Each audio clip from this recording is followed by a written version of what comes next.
And good afternoon, everybody, and welcome to Justin F. Caressel Stadium, home of the Defiance College Yellow Jackets. I'm Jim Bellamy, joined as always by Randy Robertson. Randy, it's a gorgeous day for football. Can't believe football season's finally here. Yeah, really excited about the opener this year, and a little bit of optimism for Defiance College football coming off a 3-7 year.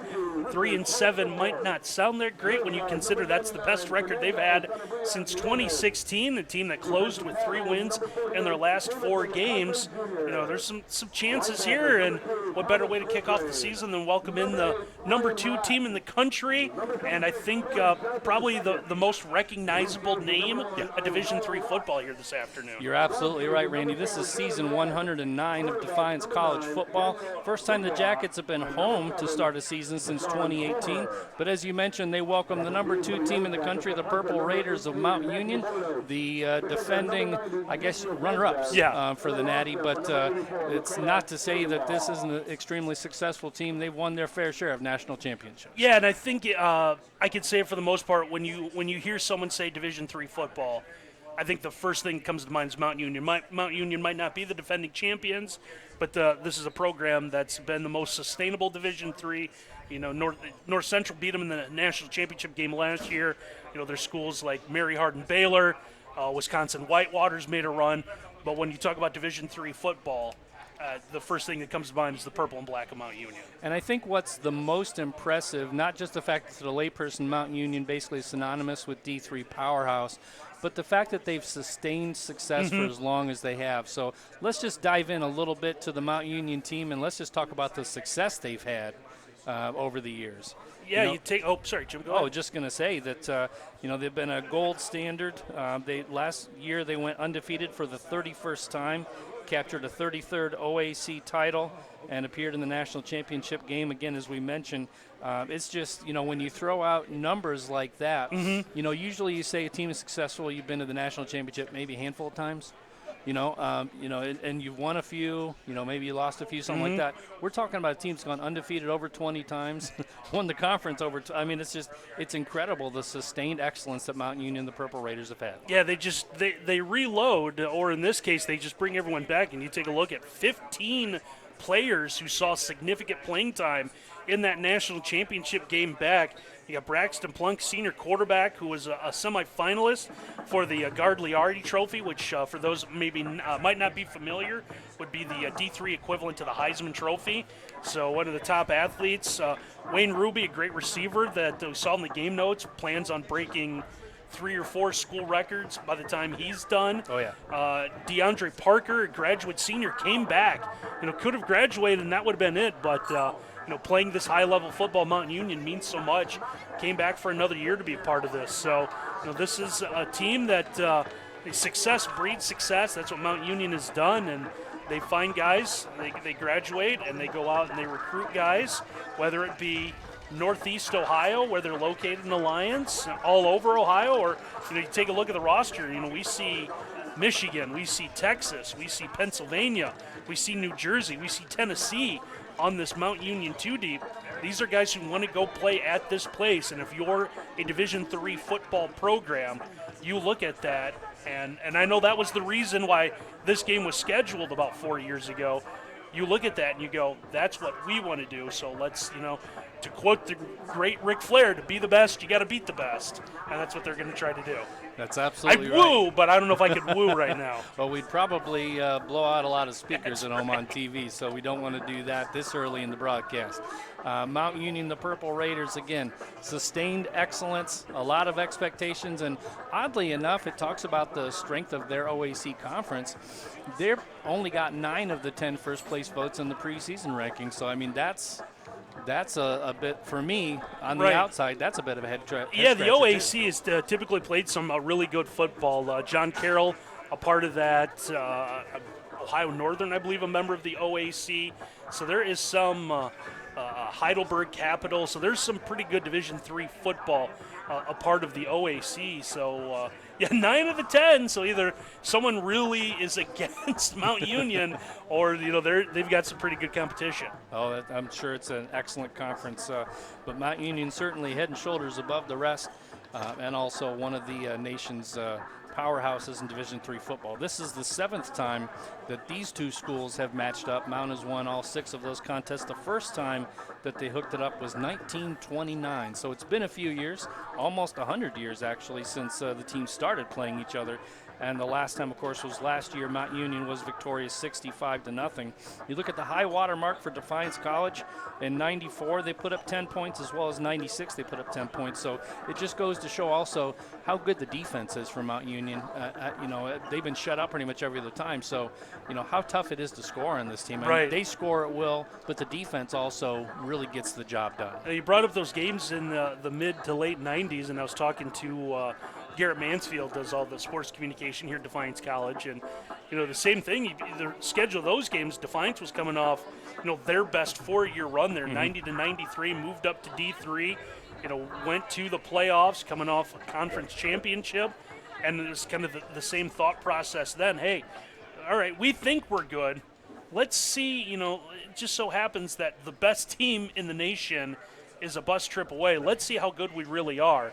And they kind of learned their lesson there. Learned it last year, 65-0 in a different time, and previous administration kind of put that game together. But and give props to Mount Union, because Mount Union very easily, Defiance calls about scheduling a football game. They could have very easily gone, you guys, no offense, you guys are Defiance. Are you sure this is what you want to do? So, give them credit for scheduling this game. If you are new to the Defiance webcast on the Yellow Jackets Sports Network, you see in the upper right corner of your screen an email address, defiancewebcast@gmail.com. We often communicate in as close to real time as possible. We definitely do shout outs. So if you are watching this broadcast online and you're watching the stream, shoot us an email, let us know, where you're watching from, and if you're a family member of one of the players on either team, let us know that as well, because we often do get family members watching from different parts of the country. As Randy mentioned, you have not only the Yellow Jackets players coming from all across the country, but also Mount Union as well. So, and you look across the field, Randy, pretty good representation of Mount Union, but I have to think a lot of people are probably watching at home too today. Yeah, Mount Union, a team that travels really well. They do have a handful. You take a look at the two deep. You see some Ohios. You see some football power. High school football powerhouses here in the state. But I know there's a lot of people all over the country watching as well. And glad that they're with us. Well, let's talk a little bit about Defiance College in the Heartland Conference. Randy, they were picked 5th in the preseason coaches poll. Mount Union received 7 of the Mount St. Joe, received 7 of the 8 first place votes, followed by Rose Holman, Hanover, Franklin, Defiance at 5, then Bluffton, Manchester, and Anderson. And so Defiance College being picked 5th, you and I maybe raised a little bit of an eyebrow at that earlier, but I think that's also part and parcel to the way they successfully finished last season. They really ended on a high note. Yeah, and you take a look that they defeated Bluffton, winning the Hammer. They had the win over, was it Anderson was the other 1 touchdown game? I think so. And closed with, I know they closed with 3. Started 0-6, won 3 of their last 4. Yep. So when you take a look at it, and then the teams that, oddly enough, the teams that Defiance beat were the ones picked behind them in the poll, the ones they didn't beat ahead of them. So, 5th shows a lot to what Coach Bill Nickel, in the short time that he's been here, has been able to do and turn this program around. And there's some good football players, and not, hey, you're good enough to play at Defiance. There's some people getting some regional recognition. Mm-hmm. There's some people getting some national recognition at the D3 level that Defiance has been able to build here, and this is an exciting time. This could be an interesting football game. Speaking of the Heartland Conference, last year Mount St. Joe was 10-1 overall. Rose was 6-4. So again, it shows kind of the disparity. As we'll step aside for the national anthem, and then we'll be right back with the Heartland Conference breakdown.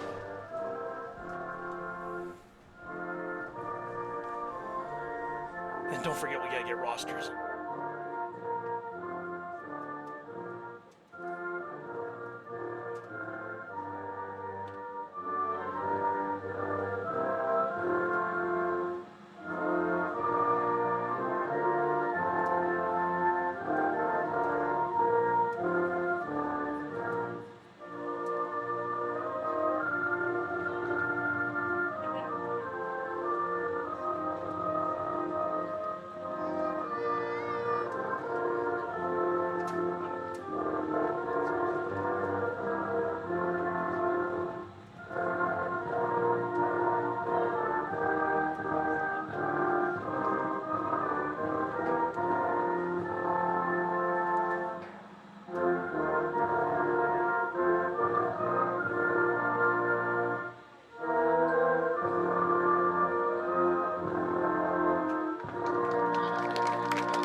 Mount St. Joe 10-1 overall, 7-0 in the conference. Rose right behind them at 6-1. Defiance down there at 3-4 in the conference, as you mentioned, starting off 0-6, but winning 3 of their last 4.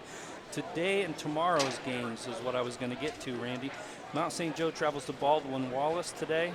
Franklin is at Olivet. Manchester at North Park. Anderson at Trine. Hanover is going to Center. Rose is going to DePaul, and Bluffton to Kenyon. So pretty much everybody's on. Pretty much everybody is in action today. Bluffton will go to Kenyon actually tomorrow, a 7 p.m. kick for that one. So you got a couple of evening games tonight. A couple of games. One's already in progress. The Mount Baldwin game. Franklin Olivet's a 1:30 kick. So. This is going to be a busy weekend for the Heartland Conference, but right now, Ken Rieker, our producer extraordinary, has put together some graphics of the presumed starting lineup. So let's kind of take a look at some of the starting lineups, starting with Mount Union, Randy. Yeah, take a look at the defensive starting lineup here.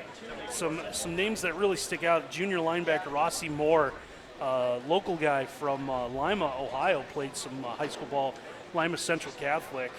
And Duke Hill, the senior nose tackle, with the two big players back for a team that really shut down a lot of opponents last year. For this afternoon's coin toss. Let's take a look for the Purple Raiders.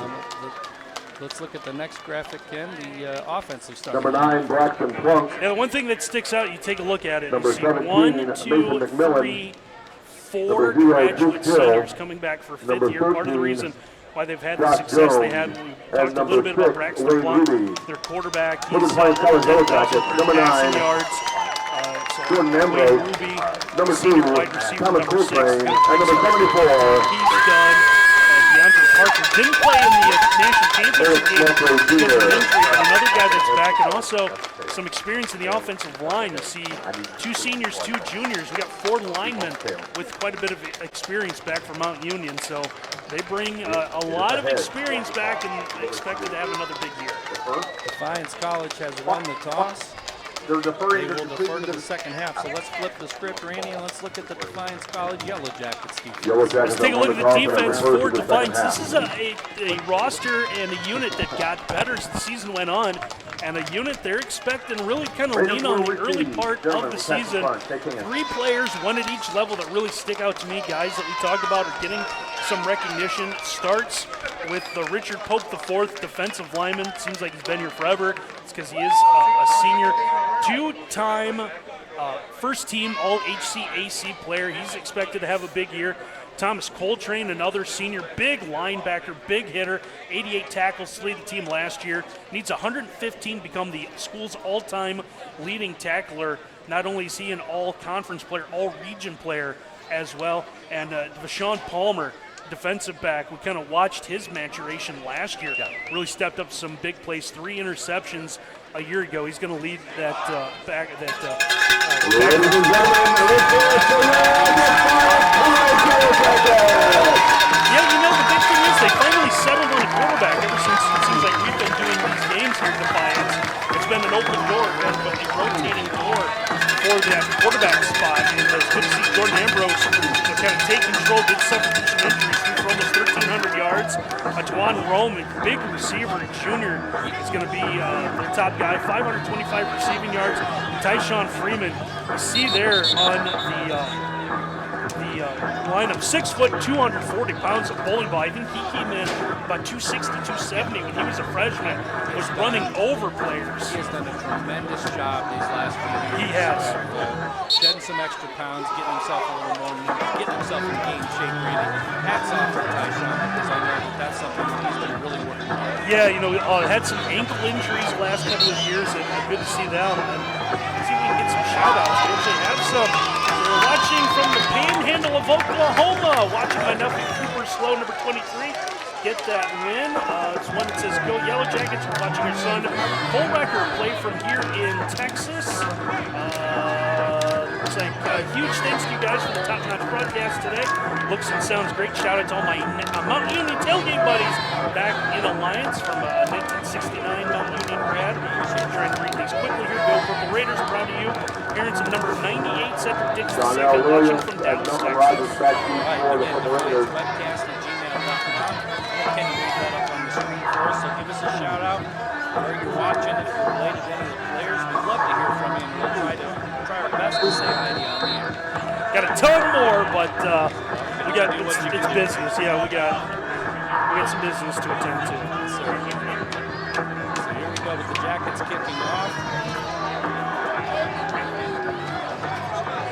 He's up to about the 16-yard line on the return, headed to his left, cutting back up to the left, and tackling about the 32-yard Williams on the return, brought down by right there by the Purple Raiders, and that's where they will start their first offensive series. I believe that was Darnell Williams, the one of the running backs on the return there, 21. So Mount Union's offense hits the field for the first time, and I know teams often like to defer when they win the coin toss. We'll see how that plays out for the Jackets because you're playing a pretty potent offense right off the bat. They definitely are. So 3 to the right and 1 to the near side for Mount Union. A quick screen pass to the running back there. And he's going to be stopped for a short gain. Nice job by the Jackets on defense, hurrying to the ball. Yeah, trying to get the playmakers the ball early, and they go right to DeAndre Parker, running back. Just swings it out. Nice job of the Defiance defense. All come flying to the football, and first one there, Isaiah Watts, the free safety. Yep. 6'3", 190 out of Detroit, Michigan. And again, it just goes to show you can practice the game speed, but nothing matches the actual game speed. You can see how fast Mount Union moves as well. So 2nd down and 8 off the first completion. This is going to be another quick hit. That's complete. He'll be a few yards short of the first down, marked at about the 42. They'll bring up 3rd down and short. And the Jackets need a stop here to get that offense off the field and give themselves an opportunity at the first score of the game. But Mount Union, again, just those quick hit passes, looking really sharp so far. Yeah, right to their playmaker, Wayne Ruby Jr. And the only thing that really kept them from getting a first down was his momentum going backwards, stepped out of bounds. Handoff up the middle, that's a first down and then some. Gets past midfield to about the 47-yard line. That's number 3 on the run right there. Just winning the battle up front. DeAndre Parker, one of the graduate students, Ray, that you talked about. There's a lot of experience on this Mount Union offense. Yeah, there absolutely is. Brian Murat, number 8 for Defiance. A nice job keeping from the touchdown. Had to go down low, come up with a stop. Only one sophomore on the starting lineup for the Purple Raiders, and that's Giovanni Kennedy, one of the guards. Running to the right side, close to a first down. They'll stop him after a gain of about 8. Get him inside the 40 to the 39. Yeah, Parker just finding some running room, able to work off that right side. So again, you're at Justin F. Caressel Stadium in the campus of Defiance College opening weekend. Mount Union, the number 2 team in the country, comes to visit on the home and away exchange. And the Jackets looking at a 2nd and 2 for Mount Union, already in plus territory. 2 wide receivers to the near side, tight end to the right, handoff up the middle. First down and more for Parker. Yeah, Parker gets inside the 35, Randy. Saw some of the alignment there that they liked running the football. Mount Union's had a lot of success with that early on, and so getting out of the original play call with the 3 receiver set, going right back under the ground with Parker. And the quick pass is basically an extension of the run game, so really other than that one quick pass for about 7-8 yards down the field, that screen's just an extension. So they've pretty much just been a dedicated ground game so far. Yeah, it's different ways to get your guys the football. Yep. 2 wide receivers, 1 to each side. Play action pass, going to be taking a shot. Jackets need some pressure up top. Forces a check down right there. Slips out of a tackle and gets out of bounds. Good job right there by number 2, Chase Lawson, the tight end, was the safety valve. Was able to slip out of that tackle. Good job by the Jackets to get pressure up the middle, but unable to get home. And you see him slip out of that tackle right there, get past the first down and get out of bounds. Lawson able to just leak out, and it was Jalen Wright, number 4, senior strong safety for Defiance. Ran up, had missed on the open field, and a tough break for Defiance as they did everything right except make the tackle at the end. I think when you have a chance to get pressure up the middle, you need to take advantage of it, and the Jackets weren't able to get home on that one. Delayed handoff, nice play up the middle. Breaks into the inside the 10-yard line to the 9, a big first down right there. Yeah, just after the pass play, the previous down, just doing a little delay and going off to the right side. So good speed on that play right there on the delayed handoff by Mount Union. And they are now in a goal-to-go situation with a first down and goal at about the 9-yard line. 2 wide receivers to the left. Tight end in motion coming across. 1 back in an I formation behind the quarterback. Going to go up top into the end zone. Touchdown, Mount Union. Reed with the touchdown pass going to the right side of the end zone right there. Yeah, nice job. Edwin Reed kind of broke off his route, was looking for the corner, was able to turn, show the quarterback his body, able to hit him for the easy touchdown. Mount Union's able to get on the board first. Watson coverage right there, and he kind of lost him on that quick out. Watts lost his footing a little bit and enabled a pretty easy pitch and catch to the corner for a touchdown. See, they're lining up for the extra point kick. Just a little bit of show, Randy, I think, more than anything else there. Everyone likes to get a little fancy. That's the first week. You just show a little bit of everything. See what works and what doesn't. Extra point by Cameron is up and good. And Mount Union takes a 7-0 lead on their first possession. We're going to step aside. We'll be right back for the Jackets' first possession here on the Yellow Jackets Sports Network. You've finished your undergraduate studies. Take the next step and defy the ordinary at Defiance College. Earn your MBA or Master of Arts in Education degree. Plus, we offer school principal and superintendent licensure programs. 100% online. No GMAT or GRE required. No application fees, accelerated 8-week semesters, and affordable tuition. Nationally recognized for hands-on service and experience. Defy the ordinary with graduate studies at Defiance College. Mount Union scores first on their opening possession. It's 7-0, 10-10 to play here in quarter number 1. Jim and Randy on a Saturday afternoon at Justin F. Caressa Stadium. The Purple Raiders about ready to kick off, and the Jackets will get their first touch of the afternoon. And then we can break down what we expect to see from the Jackets on the opening possession. But Mount Union looked really explosive, Randy. Yeah, you know, it was everything we thought. They're leaning on their returnees and their guys with experience. And they're the ones that led to that. A big, experienced offensive line, able to push around Defiance a little bit. It's got to be a little bit concerning for the Yellow Jackets how Mount Union was able to gash them for a few plays. Cameron kicks it to about the 12. Good tackle in the open field by the special teams right there. I think if he doesn't get that tackle, Randy, you're probably looking at an extra 10, 15 yards on the return, but a great stop by Mount Union. Yeah, it's what we've seen the difference so far between Mount Union and Defiance. As the special teams guys able to come up. I believe that was Zaire Thomas, a freshman, who was able to make the special teams play. By the way, just listed as an athlete on the roster. We don't really have a position for you. You're just an athlete. And he made an athlete's play right there. Great tackle. Definitely did. And that's one way to make a good impression for your coaches. You know, sometimes they say special teams is like your shot to get an extra opportunity, and he took full advantage of it. Handoff to Freeman goes up the middle right there for a short gain. Freeman sporting the number 0 this year. Going up tempo as they have 3 wide to the near side. Ambrose rolls to his right. It's caught. First down and then some.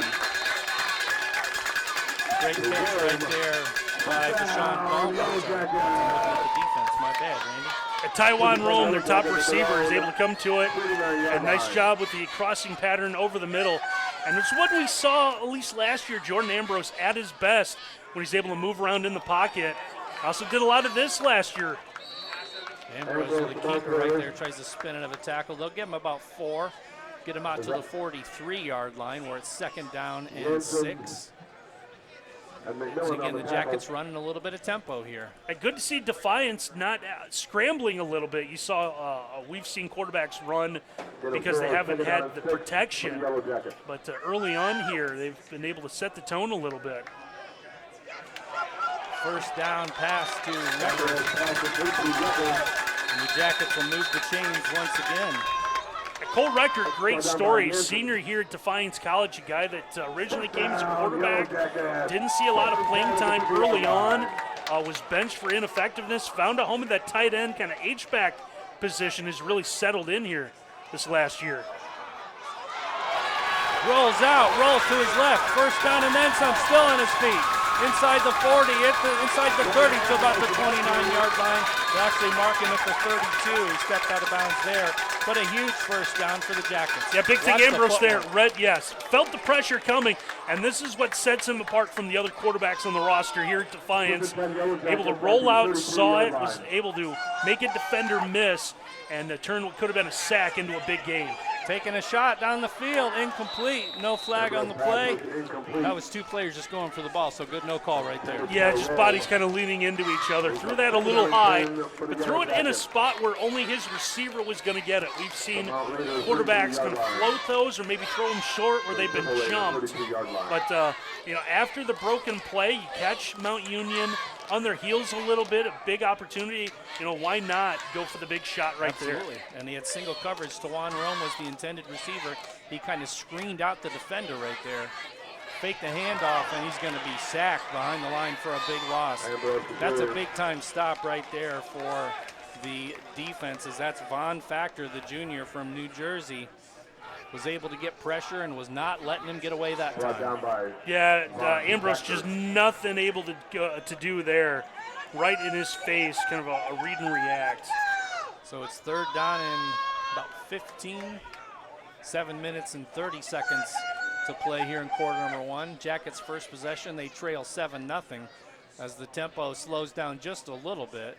This is a big third down right here. You need a chunk play. You don't need it all. Yeah, it's one of those things they want to take their time and do correctly. See teams get in a hurry, and then you get the wrong people out on the field or anything like that. But nice job staying behind the line.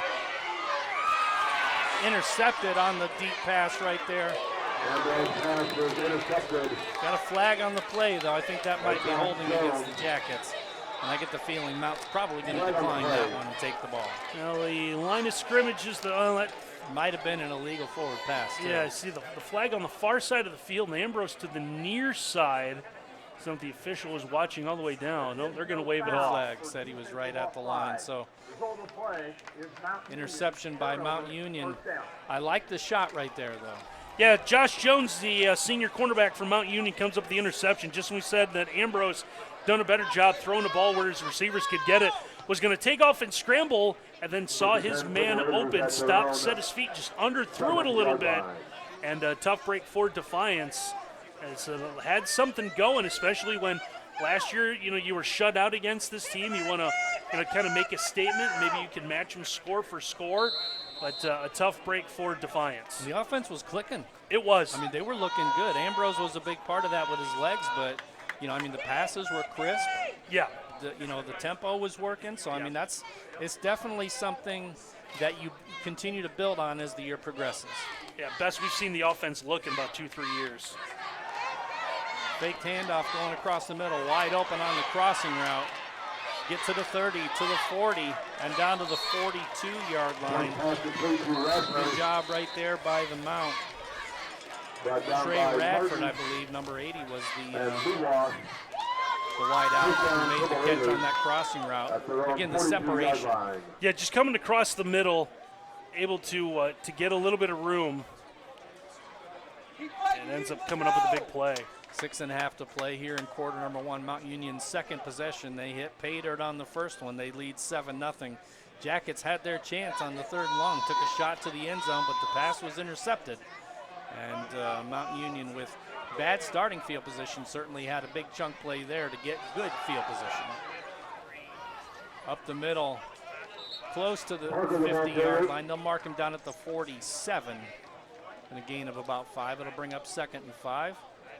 About 6 minutes to play here in quarter number one. Now, the Jackets defense hasn't really spent a whole lot of time on the field. Mount scored relatively quickly, so, you got to think the defense is still pretty fresh, still pretty pumped up. Yeah, opening day, playing a really good opponent. you're going to be fired up, and we'll see if they can sustain it throughout the entire day. But yeah, I'd like to see the offense take the football, have it 4 or 5 minutes, give you guys a rest. Pass to the right side, plenty of step. You can see the respect that the Jackets secondary is giving the receivers from Mount Union. They're giving them a lot of cushion. Yeah, they're giving a lot of guys, and you saw 2 receivers on the cross that were open, still found the man on the far side of the field, Wayne Ruby. Yeah, when not getting a lot of pressure either, but giving Braxton Plunk plenty of time to throw the football. I was just going to say the same thing, that Plunk has had his time in the pocket, and he hasn't really even had to sidestep or step up. The only one time the Jackets have been able to get good pressure up the middle, and he still was able to complete the pass to the tight end. 3 wide receivers to the far side, going for a quick slant, catch, and a first down.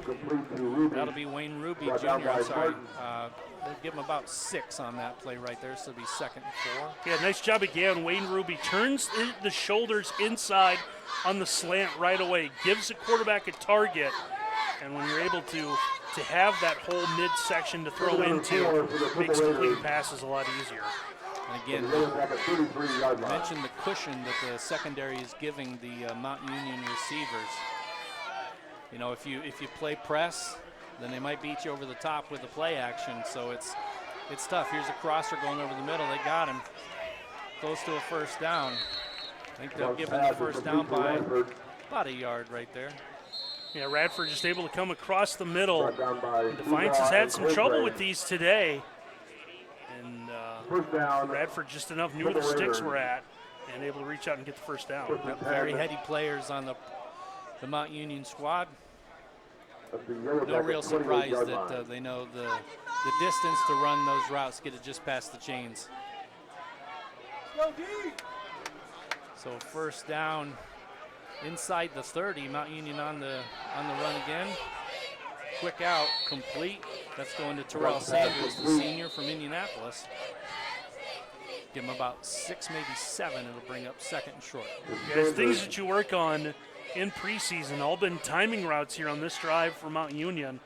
All been very crisp. You're going across the middle or these routes to the sideline. But Mount Union playing in mid-season form here so far. That's a dangerous sign for everybody else they're going to play this season if they're already in mid-season form. 2nd and short. Quick out. Missed the tackle right there. Inside the 20, inside the 15. Give him the 14-yard line where he stepped out of bounds. Yeah, Parker once again just slips out. Second time Defiance had a chance at a stop for a short gain. And Parker able to just run through it, turns it into 1st and 10 inside the red zone. Yep, they get the red zone opportunity. Their 2nd red zone in as many possessions so far. Braxton Plunk goes back to work. They've been pretty much exclusively through the air on this drive, so they mixed a lot of run the last drive. This has pretty much been exclusively pass. Screen pass. Oh, he's down. His knee hit, yep. Waiting for the official to blow the whistle. You see it right here. He slips down. Once the knees hit the college level, you're down. Yep. So Defiance will catch a break there. So a short pass. Lost about 2. That was close, Randy. Yeah, it was. It was close. But the officials blow the play dead. Bring up a 2nd down and 12. I believe that's the first lost yardage play so far, as the Jackets have a little bit of communication issue getting a player pulling them off the field at the last second. Going pass, going to the right side. Ooh, no call right there, so good defense by the Jackets. They'll bring up a 3rd down. Boudoir coverage right there. Yeah, nice job, Boudoir, using the sideline as an extra defender. Was able to keep the receiver from coming into getting the football. This would be a victory, I think, for the Jackets defense to hold them to a field goal attempt. Because Mount, as you said, Randy, already looking really sharp on offense. 3rd down and 12 as we're about a minute and 35 to play, 1:36 to be exact, here in quarter number 1. Taking a shot. This is complete, but he's going to be short of the 1st down. Probably about 2 yards short of the 1st down. Let's see if Mount Union decides to go for it here on 4th down. Looks like they're going to keep the offense on the field. Yeah, that makes the play call more understandable, knowing that you're going to go for it on 4th down, because it didn't look like they were interested at all in getting the yardage for the 1st down, so setting themselves up for 4th and short here. No, just getting it close. That's what we were talking about with the last Jackets possession, too. You just need a chunk play. You didn't need it all. So 4th down and short for Mount Union. 2 wide receivers to the far side. Jackets looking to get pressure up the middle. There's a handoff, and there's a touchdown. So a good run by DeAndre Parker, graduate student from Florida. Finds the end zone on a nice off-tackle run, and that puts Mount Union up 13-0. Yeah, Mount Union spreads out. You saw the 2 receivers go to the far side, and Mount Union keeps it in. Parker just off the right side, got his way into the end zone, scored the touchdown. Second extra point opportunity for Deaglin Cameron, the freshman. Going to put this one up. It is up. It is good, and that makes the Mount Union lead 14-0. Randy, Mercy Health is a proud sponsor of Defiance College Athletics and today's official game day sponsor. Mercy Health offers high-quality health care you need and the compassion you deserve. Our expert doctors, nurses, and caregivers are committed to helping you be well in mind, body, and spirit. Do we have any shout-outs? Oh, I think we absolutely do. Actually, we'll have to see if we can unlock Ken's phone. He's an IT guy. Yeah, Ken's going to be a busy guy today here. So yeah, I get the feeling we're going to have a lot of shout-outs. Yeah, try to keep up with these. Let's see. Randy goes to pull those up, 14-0. Please give a shout out to our number 94 Mount Union nose guard. Love you, Mommy and Pappy. Mom, Steve, Pappy are at the game. That is from Ruth Kramer. Hi guys, we are watching from North Huntington, Pennsylvania. Nice. Give a shout out to a Mount Union player, Jordan Stankonovich, number 10. Go Raiders. See if I can get one more in. Watching from Jacksonville, Florida. Born and raised in Alliance. Military took me to Jacksonville in the 80s, but I've always followed Mount Union. Appreciate Todd. Todd, appreciate your service, sir. Thank you so much for watching, and thank you for everything you've done for our country. Jackets get this return up short of the 20-yard line. I know they have this fair catch rule now, Randy. I know everybody wants to try to make an impact, but there's nothing wrong sometimes with just taking a fair catch and getting it to 25. Yeah, we're trying to take some of the big hits out of the game, and trying to smarten up the rules a little bit. So saw that a little bit in some of last night's contest too. But, discretion being the better part of valor. Go ahead and just throwing that hand up and avoid the contact, but. Again, you get those players on special teams who don't get a chance with the other skill positions. And right. They want to make an impact for the coaches. Got a false start here by the Jackets. That'll back them up 5 yards to the 15. That play was going to be a handoff to Freeman going up the gut. Instead, we'll go ahead and back this one up 5 yards. That'll be a 1st and 15. 40.6 seconds to go here in the first quarter. 1st and 15 coming up for the Jackets. We'll see if they go to that same play again with Freeman up the gut. Something tells me I doubt it, as we have actually a unique look there to start out. We had 3 backs in the backfield. Again, they go to Freeman. Freeman's going to cut it back to the left. He's going to get 2 of those 5 penalty yards back. It'll bring up a 2nd and 13, and we have time probably for maybe one more play here in quarter number 1. The Jackets, again, running tempo, so they should get at least one more play before the quarter ends. It looks like they've been having some problems with the play clock, so keeping it down on the field now. Beautiful deflection right there by Mountain Union. Looked like that was number 26, Randy. Looked like Ambrose was going to keep that at first. At the last second, decided to throw that away. And might have been 28. But we get a late hit on the quarterback after he threw it. Must have been an unnecessary roughness or a late hit. So it's a 15-yard penalty. Give him a first down. Usually when the quarterback starts to run and then he pulls it back to pass, you're treating the quarterback as a runner in that case. He kind of moved his hips and then threw the football, and then he took the lick. Yeah, everyone gets in a run mode when they take off. Freeman up the middle. Yeah, we need to see Tyshawn Freeman do that about 25, 30 times a game this year. Yep.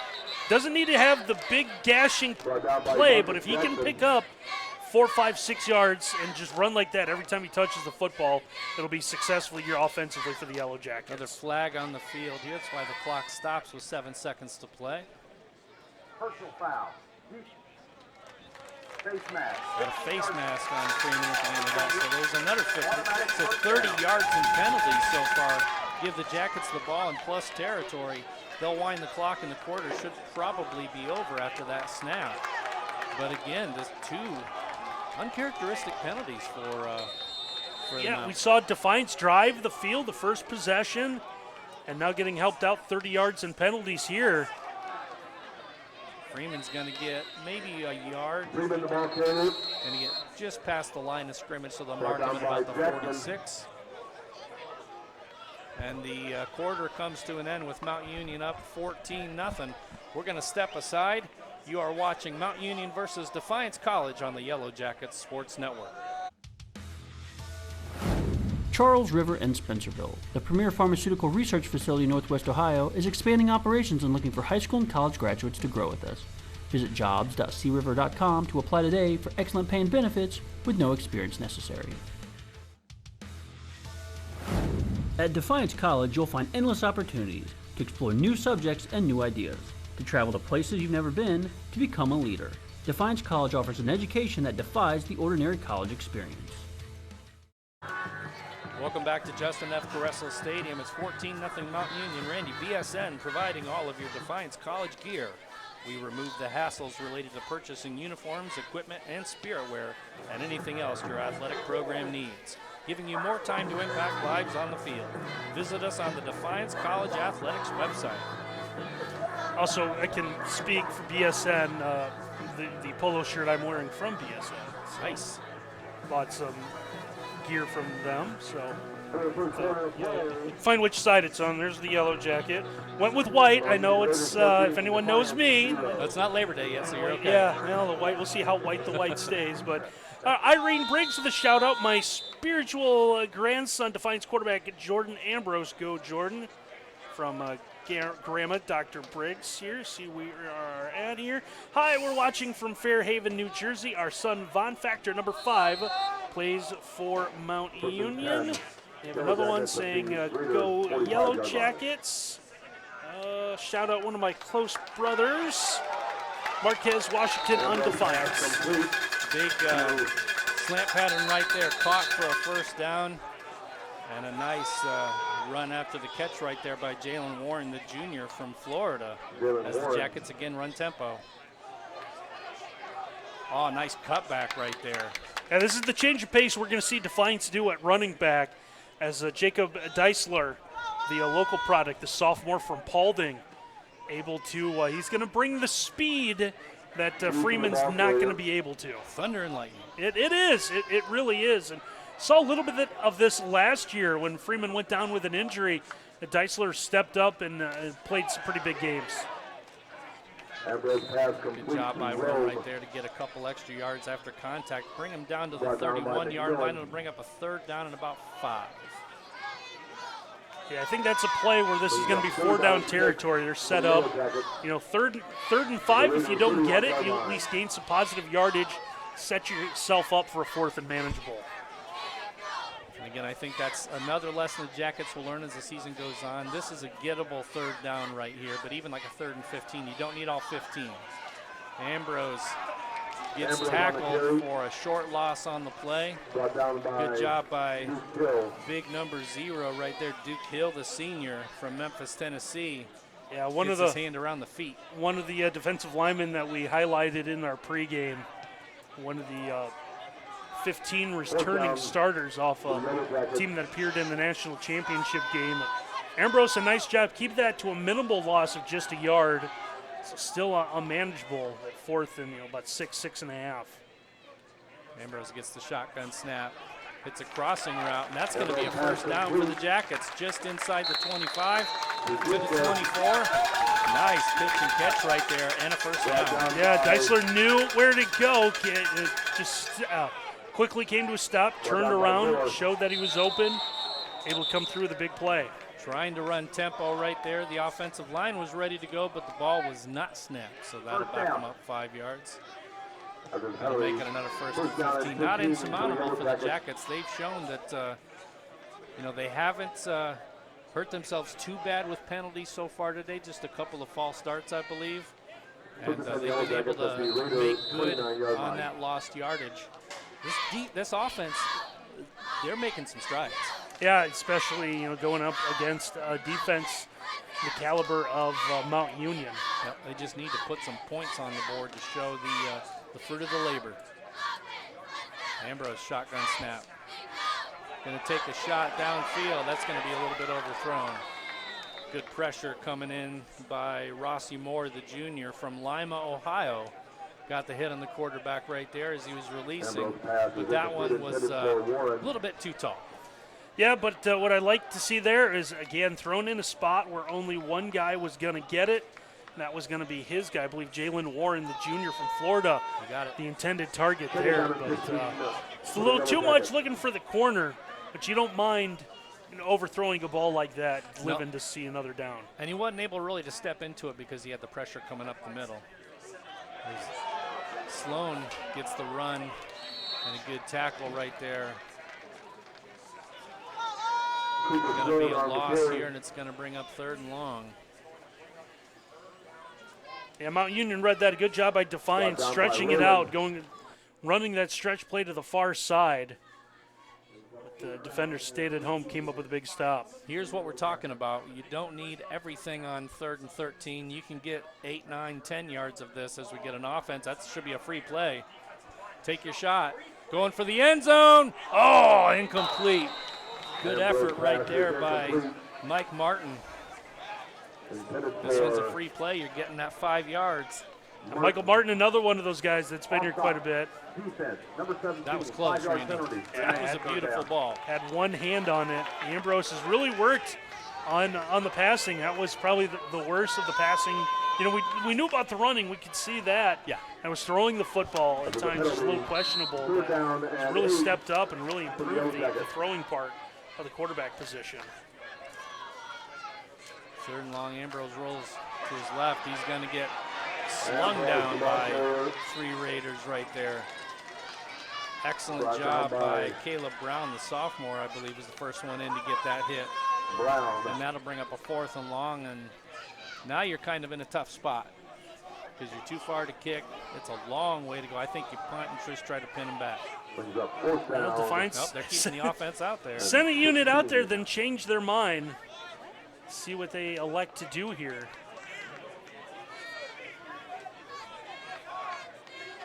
Might be a quick kick.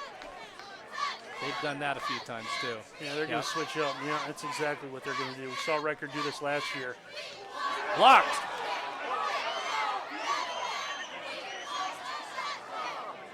Well, not a bad play right there. Stayed behind the line of scrimmage, and Record being also a backup quarterback. Yeah, did everything he could to just make something out of nothing. Hit off one of his own linemen. Now the question is, if it stayed behind the line of scrimmage, which I think it did. I think it did too. That is if it hit a lineman. Yeah, that is a legal play. That kind of works like a lateral back to him. They're still behind the line of scrimmage. Let's see what the officials say. It'll be Mount Union's ball, 1st down. So it's an incomplete pass. Mount Union will take over. That's a heady play right there by Record. Yeah, and that was hearkening back to his quarterback days here at Defiance. So having an athlete try something with the attempt there. And you put a lot of air under it too. So I mean, it was close to being a completion. You had a guy who was sprinting down, and he was the only player within 10 yards of that football too. But it falls incomplete, and Mount Union takes over up 14-0. They're going to run left side right here, and he's going to have some green turf. He's going to get about 12 yards Parker, on the that ball first carrier. down. Good run by DeAndre Parker. Brought On down left by end. Murat and Dubois. Parker just able to stretch First down, out, Mount Union. gets the seal block, cuts upfield. Is one thing the Mount Union receivers do really well is block downfield. He got help and is able to turn that upfield and get a first down. That's not only hats off to the offensive linemen from Mount Union, but also the wideouts doing a good job blocking their men downfield too. You get into that second level, that's the wideouts and the tight ends that are doing a good job getting those blocks down there. So everybody's chipping in on the running game. We'll see if they continue to go run on this drive. Parker left side again, Parker on the carry. and that's going to probably be a face mask at the end of that one too. Yeah, As see you if we saw see the- anything here. Right on the play. Cuts up, and we get the spin. Oh, that wasn't a face mask. Tackled by Coltrane and Red. Foul. So, Defense. Face mask.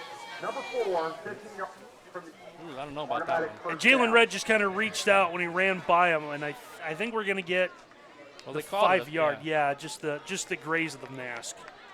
I mean, they give him the yardage, but it looked like he got him low on that one. So, regardless, the officials are right there on the field with the best vantage point. So, penalty goes against Defiance College. It'll mark the ball at the 31-yard line.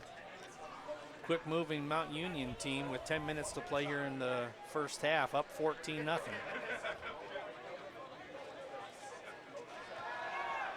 Back to pass, plenty of time. Can basically pick his receiver. And again, slipping tackles right there. Jackets need to do a better job of that first guy. Needs to be able to wrap up. Yeah, better job of the game tackle there, but like you said, the first guy he has to at least slow up the receiver so everyone can come help. And you see Brian Murat coming up number 8, but cleaning up, yeah. Good patience by the Mount Union receivers, though, too, is they're not afraid to come to a dead stop and let them overcommit or use a good stiff arm to get them out of the way. But, again, the Jackets, that's something they're going to need to work on as the season goes on. That first hit, you're going to need to wrap up, stop from too much yard after catch. There you go. That's what we're talking about. Right on cue. Great job by Deshaun Palmer, the senior from Dayton.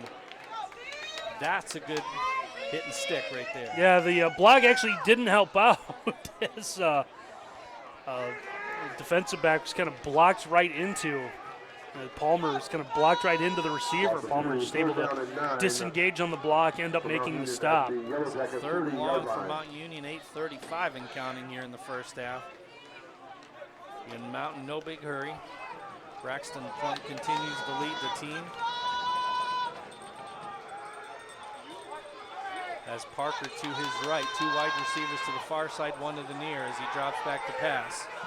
Pass is complete, but it's going to be stopped well short of the first down. Nice tackle right there by the Jackets.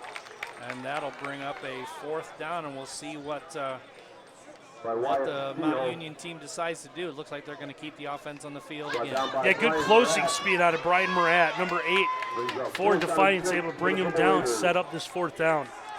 Murat playing the Sam position linebacker, senior out of Kissimmee, Florida.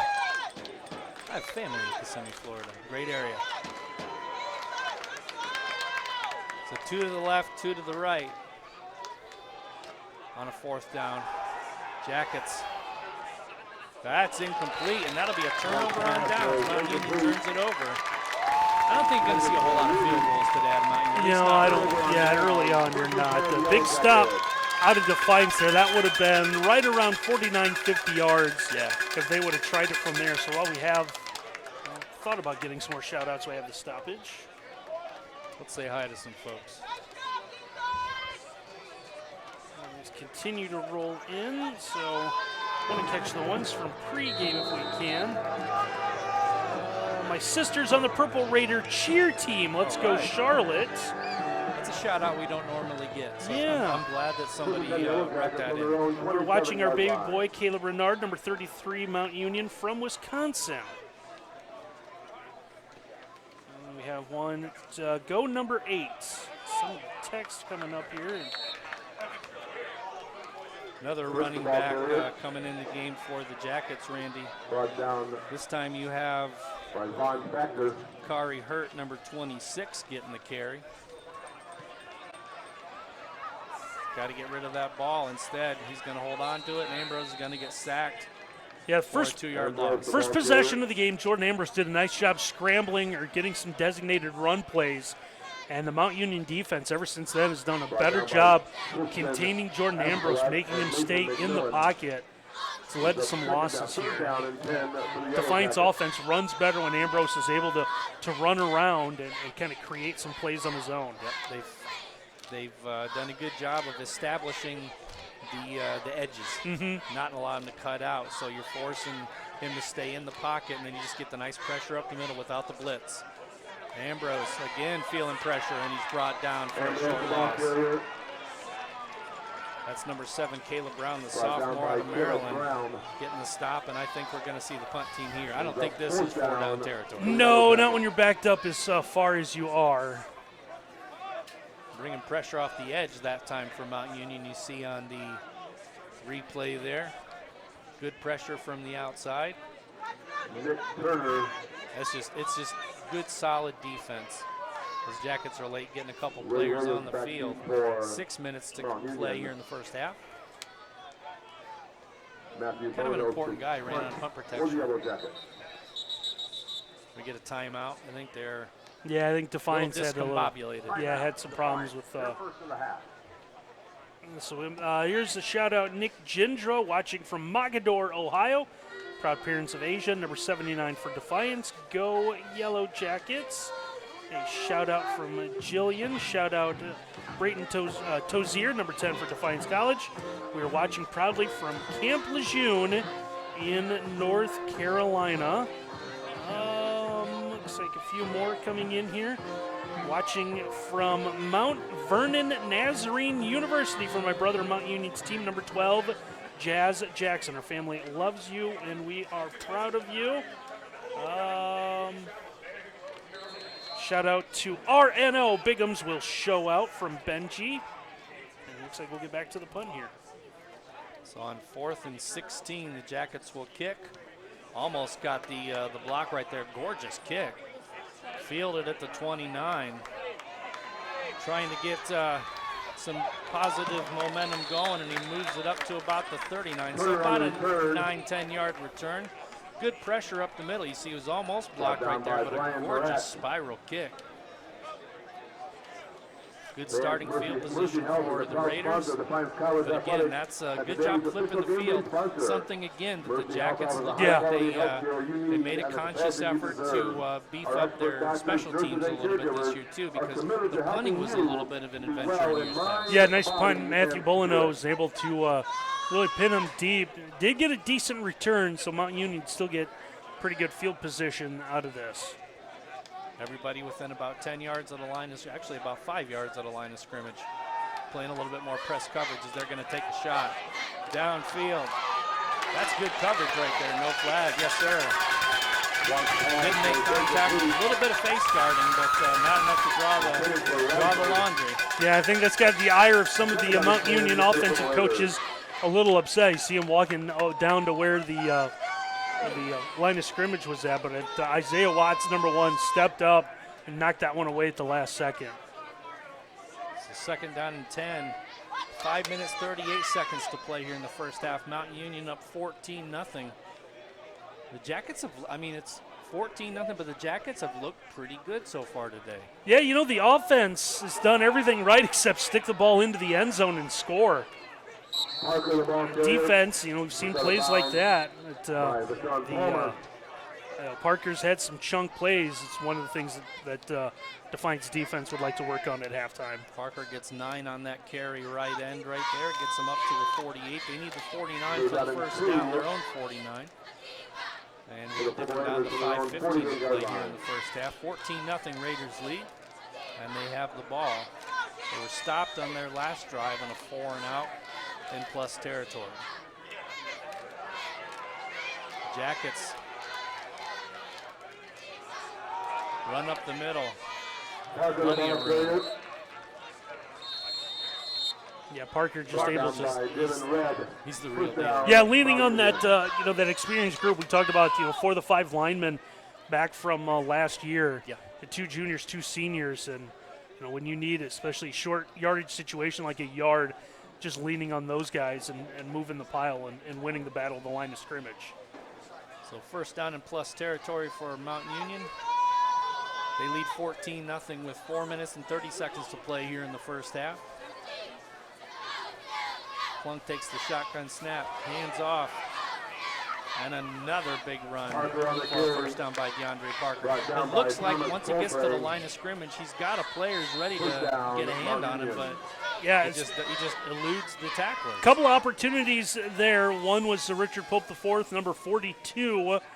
Andre Tibbs, number 97, a part of that. Felt like guys that could have tried to come up with a stop, but Parker just able to run by him and ends up being a big gain. It's another good run, and again, a lot of credit to the Mount Union offensive line. They've been opening some holes, and Parker's been able to run behind them, run around them, run through them, you name it. He's Definitely done all making it that, happen. yeah. Ball inside the 35 at the 34. There's a handoff to Parker. Parker runs left end. Parker on the carry.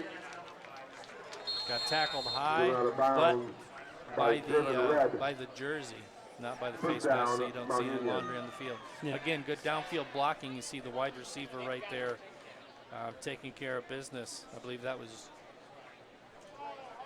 Lawson on the block right there. Yeah, it looked like it. Engaging his man and really driving him downfield. So it's not just, their wideouts aren't just getting in the way. I mean, they're making impactful blocks on the DBs too. Plump drops back, fires across the middle. What a catch for a touchdown. Gorgeous catch right there by Ray Williams, the senior out of Florida, for the touchdown. Yeah, we'll look at him stretching out, and the ball came across the goal line first before he touched, so good touchdown. That pass had some sauce on it. Yeah, like I say, Watt's trying to sell the official that he juggled it on the way down, but looked like it was a good catch to us through our monitoring on the replay. So Cameron sets up for the point after attempt, looking to give Mount Union a 21-0 lead with 3:02 to play here in the first half. Snap, kick up, kick is good, and that makes it 21-0. Mount Union leads. Offense is looking sharp. Randy, Sweetwater Chop House is located on Eagle Rock Golf Club, open to the public 7 days a week. This is the spot for celebrating birthdays, anniversaries, company parties, or if you are just in the mood to come out and enjoy a mouth-watering meal and amazing signature drinks. The focus for Executive Chef Aaron Michael is to maintain a scratch kitchen, preparing everything daily from sauces to breads, utilizing local area farmers for fresh vegetables, and using our on-site herb garden. We take great pride in providing each of our guests a wowing experience. I have a few more shout-outs. See if I can find where we are at. Here's one from Jim Orr, watching from Raleigh-Durham, North Carolina, letting us know that we are doing a good job. Thank you. One from Cody Lee. Great to have college football back. Love seeing DC fight. So do you. We're going to scroll back to the top of the page here because once we get caught up, seems like 8 or 10 more come in. Tim true. Williams here watching from Florida. Shout out to my brother Ray. Mount Union number 14 had himself a nice touchdown catch right there. Good timing. Yep. Shout out, cheering on number 12, Jazz Jackson. There's a shout out to Jordan and the Defiance team, Kay Sullivan from Louisiana. Kick return at the 11, cutting it back up towards the middle. Got a decent return right there out to the 25-yard line, so that's where the Jackets will start. Decent starting field position, just under 3 minutes to play. Again, you look at 21-0 and you think, man, they just haven't got anything going today. But really, that couldn't be farther from the truth. The offense, like you said, Randy, has really done some positive things that they just haven't put the ball in the end zone yet. But again, I think it's something positive to build on as the season goes on. Yeah, give Mount Union credit for making adjustments. That opening drive, Defiance was able to march right down, ended up throwing it away. But were able to use Jordan Ambrose out of the pocket, scrambled a little bit. Mount Union's forced him in, but still another good throw at Ambrose there, finding the open receiver. Got Desmond Garrett right there, the sophomore from Indianapolis. He was wide open on that out route. as he's able to come across and able to get out across the 40-yard line. Got a penalty. But it's all going to chop a block chop on the line. block, It's all yeah. going to come back. So that'll back them up, actually. That'll be a spot foul. Marking that at the 21, so that'll back them up probably half the distance. Should mark them about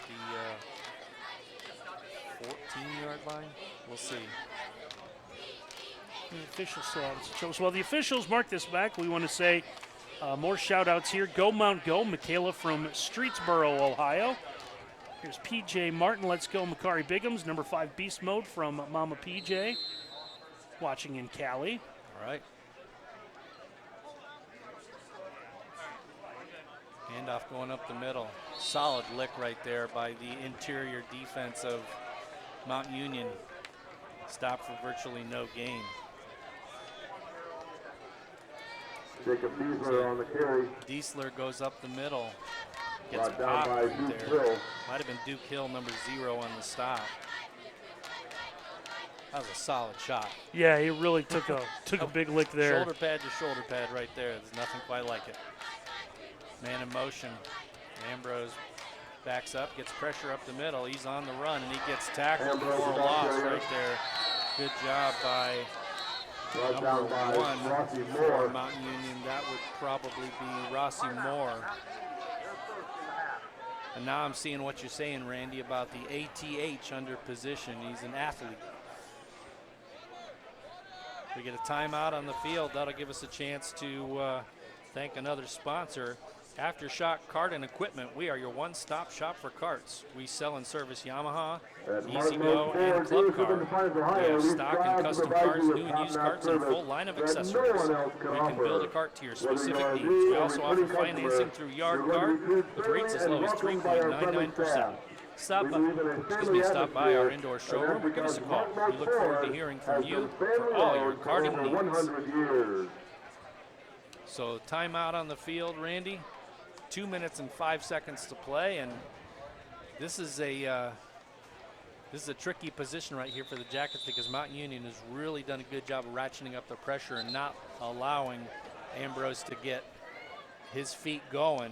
As soon as he gets mobile, there's somebody around his ankles stopping him right then and there. Yeah, there's absolutely been everyone kind of tightened up there.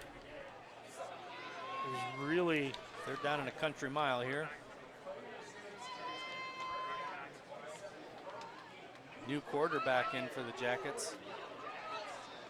He's going to take off and run and get as many as he can out of that one. So that quarterback is Jelani Warren, the senior from Palmetto, Florida. Fourth down. Got to keep an eye on Ambrose and see if Ambrose is okay, because that was an interesting situation to bring in a backup quarterback on a 3rd and long right there. Yeah, I think Warren might have had just a little bit more speed than Ambrose, so the hope was maybe on a broken play like that, Warren would be able to just take off and run. And Looks like didn't Ambrose get the is first down. fine, yeah. See if they can get pressure up the middle on the punt again, like they did the last time. Almost tipped it. Another gorgeous kick. It'll take a friendly bounce. And this one's going to roll for a while, folks. So if you want to look at statistics, you'll be looking at a kick like this as this one goes inside the 20 to about the 18-yard line. That's a good field flipper right there. And that definitely is a field flipper, like you said. Yeah, Bolanos with a just gorgeous kick. Now we do have a flag down. During your return, holding. That'll back Mount Union up even farther. So Mount Union, if you look at the penalty yardage so far, again, those 2 15s to go along with that penalty right there. Again, they're maybe shaking the rust off a little bit too, but it's uncharacteristic to see that many penalties. Yeah, you know, a season opener, first time really live action against another team. So not the cleanest of halves despite the 21-point lead. So 1 minute and 42 to play. The ball marked just inside the 10 to the 9-yard line. Yeah, it might kind of change with 1 minute and 42 what your approach is with this drive.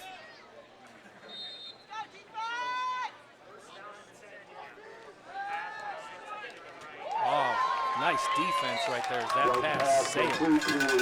Good catch by Corday McAllis. I'm sorry, I'm looking at the Jackets again. My bad.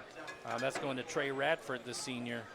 Yeah, but Sean Palmer read it, knew what was coming, was just a step too late. His idea was kind of jump that route and take it the other way. At least held him to a minimal gain.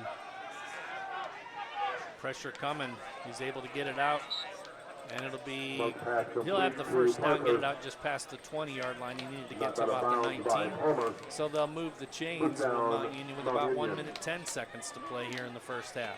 Mount Union with all 3 timeouts and a little bit extra time to play. So we'll see how, doesn't look like they're going conservative on it. I guess I'll just say that. 4 wide receivers, 2 to each side. No pressure. Pass is complete to Ruby.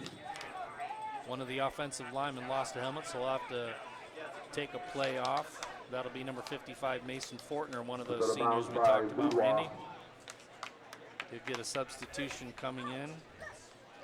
That'll be Pat Lavelle, the freshman. So freshman getting in there and getting a little bit of valuable game action. We'll see how many of the younger players you start to see as the second half progresses. Yeah, 21-0. I think Mount Union's going to have to leave their starters in a little bit longer than they thought today. Pass complete to Parker. Brought down by Nice suplex there out of Coltrane to come up with the stop. Thomas Coltrane, that was a gut wrench suplex right there. That'd make Miles happy. We get a timeout. That's inside baseball for you, isn't it? There's a timeout on the field for Mount Union. They take one of their 3 remaining timeouts, so 56.7 seconds to play. And we'll look at some team stats. 16 first downs compared to 8 for the Yellow Jackets. Third downs, Mount Union 1 of 4, the Jackets 0 of 5. Total yards 263 to 59, so 171 yards through the air and 92 yards on the ground for Mount Union. Again, it's still, I look at the way the game started for the Jackets, and I think if you can get your blocking short up, then the way that offense was clicking on that first drive, I think that may be more. As the season goes on, I just get the feeling that's going to be more the norm for the Jackets. I think so, and they had to feel really good about that opening drive. They're not going to see another team like Mount Union the rest of the year. So, you kick off with what's going to be your toughest opponent, a little bit of a confidence builder here. You don't want to take much in, moral victories that's here. But points off one of the Jackets' helmets on the sideline right there. This play's coming back, though. There's no question that was a hold. And it's more a question of, do you want to accept that penalty since it was third down? Offense, number 74, penalties decline. They're going to decline, and we're going to see a rare sight, Randy, a Mount Union punt. Yeah, nice job by Defiance, forcing Mount Union to punt the football. You see the hold right there, pretty obvious. Got under the pads and twisted the player around, so that was an easy call for the officials. As we have, again, confusion on the Jackets are calling one of those timeouts because, again, on special teams, Randy. Yeah, that's been it's about the 3rd or 4th time. Multiple problems with it. Not quite sure about personnel. So E.J. Brooks with a couple shout-outs, shouting out his nephew for number 14, Ray Williams. Trying to continue these out here. Cheering for number 6, Wayne Ruby Jr. and the team from TN Mom. That is from Mount Union. P.J. Martin here, number 5, Michael Martin, my senior wide receiver. Let's see what we got here. Jamie Cowan shouting my man number 87, Defiance. Carolyn D. Flanders, go Jordan Ambrose, number 9, the Defiance football team. Love Mom. Shout out to number 22 in Defiance from his girlfriend watching from Broward County, Florida.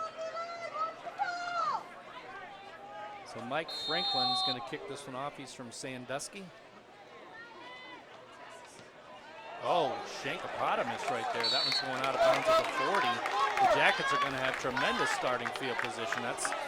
I think if you're looking for something to build upon, if you're Mount Union, that's probably you don't see the special teams very often because the offense is always clicking. So usually just seeing them with the extra points. So that was just a miss hit. A huge opportunity for Defiance if that was going to be, even a regular punt, 30, 35, 40 yards. Defiance is probably just running out this minute.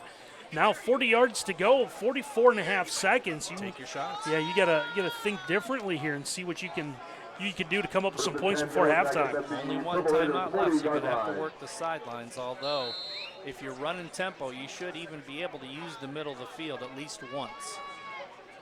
So 3 wide receivers to the right, 1 in motion. Now it's 2 on each side. Ambrose with a quick hit. Again, that's probably the play where you can stay in bounds. But now you're going to have to run tempo. And you notice the wide receivers who weren't really in that play didn't go very far, so they didn't have to run back and line up. So 26 seconds to play. Ambrose getting some pressure off his right side, steps around. He's going to have to get rid of this one, and he throws it out of bounds with 17.2 seconds to play. 3rd down and long, and great pressure again by Mount Union. That was Caleb Brown, the sophomore. As we get a flag back at the 44-yard line. Yeah, back where the contact was, they're going to wave that one off. Yep. So it looked like a takedown almost by the old lineman, but they must have said that it wasn't a jersey grab that brought him down. It was a block that brought him down, then he just kind of pancaked him. So 3rd and medium here for the Jackets. Definitely 4-down territory. And he let him go right there. Yeah, Ambrose just kind of second-guessed himself. Looked like he was going to take off and run, thought better of it, and just that momentary hesitation hurt him, and Defiance is going to use their final timeout. I have to think this is going to be a Hail Mary here. So 1.3 seconds, you stop the clock as long as you can, so even if it's intercepted, probably nothing of consequence will happen with it. Jackets did take a shot on one of those early drives and got the pass intercepted, so 1 interception so far in the day for Mount Union. And a Hail Mary usually isn't your highest probability, but again, just take a shot. Yeah, you got one play here. You're going to send everyone into the end zone. You're going to hope Jordan can dance around long enough to keep the play alive, and then throw this one into a crowd of people, see if you can make something happen before halftime. DefianceWebcast@gmail.com is how you reach us. And I see on the phone there's still a lot of shout-outs. We'll get those probably after this last play. We'll have a little bit of time at halftime. We'll see if Garrett's able to find us a halftime guest. He said he would fill in just in case we couldn't. But it's a busy day for the Jackets, Randy. Yeah, we got football. I believe there's some soccer going on today as well. Same time, yep. So a lot of action going on here, and how the officials got to fix. They put the time on for halftime. It's only like 1.3 or something. Yeah, I think they're going to put 3.3. They're trying to put 3.3 on. Just a decimal. In having some issues. Kind of a big deal though between 33 and 3. Yeah, now they've gone to 30. Now they're trying to. There we go. We'll get there. Because it was originally marked at 1.3, but now they're marking back to 3. Again, it's the last play of the half because it's a 4th down. And they'll take their shot with 3 wide receivers to the far side. And again, just. Uh-oh. Now we got, Can't have this. So Ambrose, his quarterback. Yeah, Ambrose tried to use his body and kind of use the football to block his fall. Yep, just stay off the field, guys. The half's over.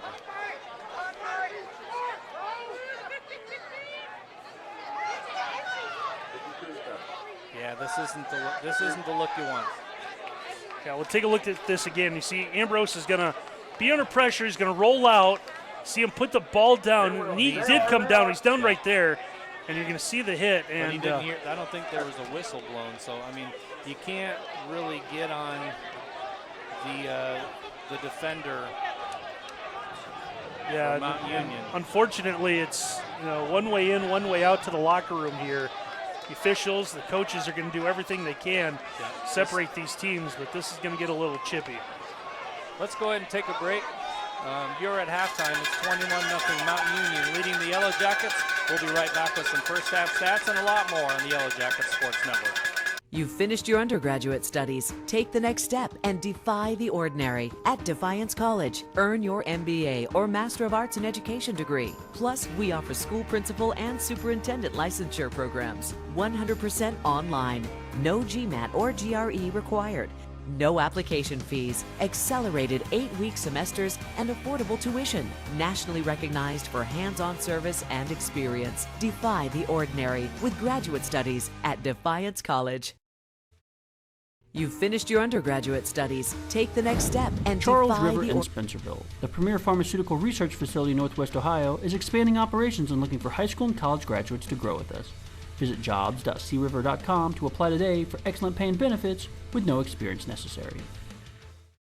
Hi, I'm Ryan Blaney, a third-generation race car driver, and we dedicate a lot of our time to going as fast as possible.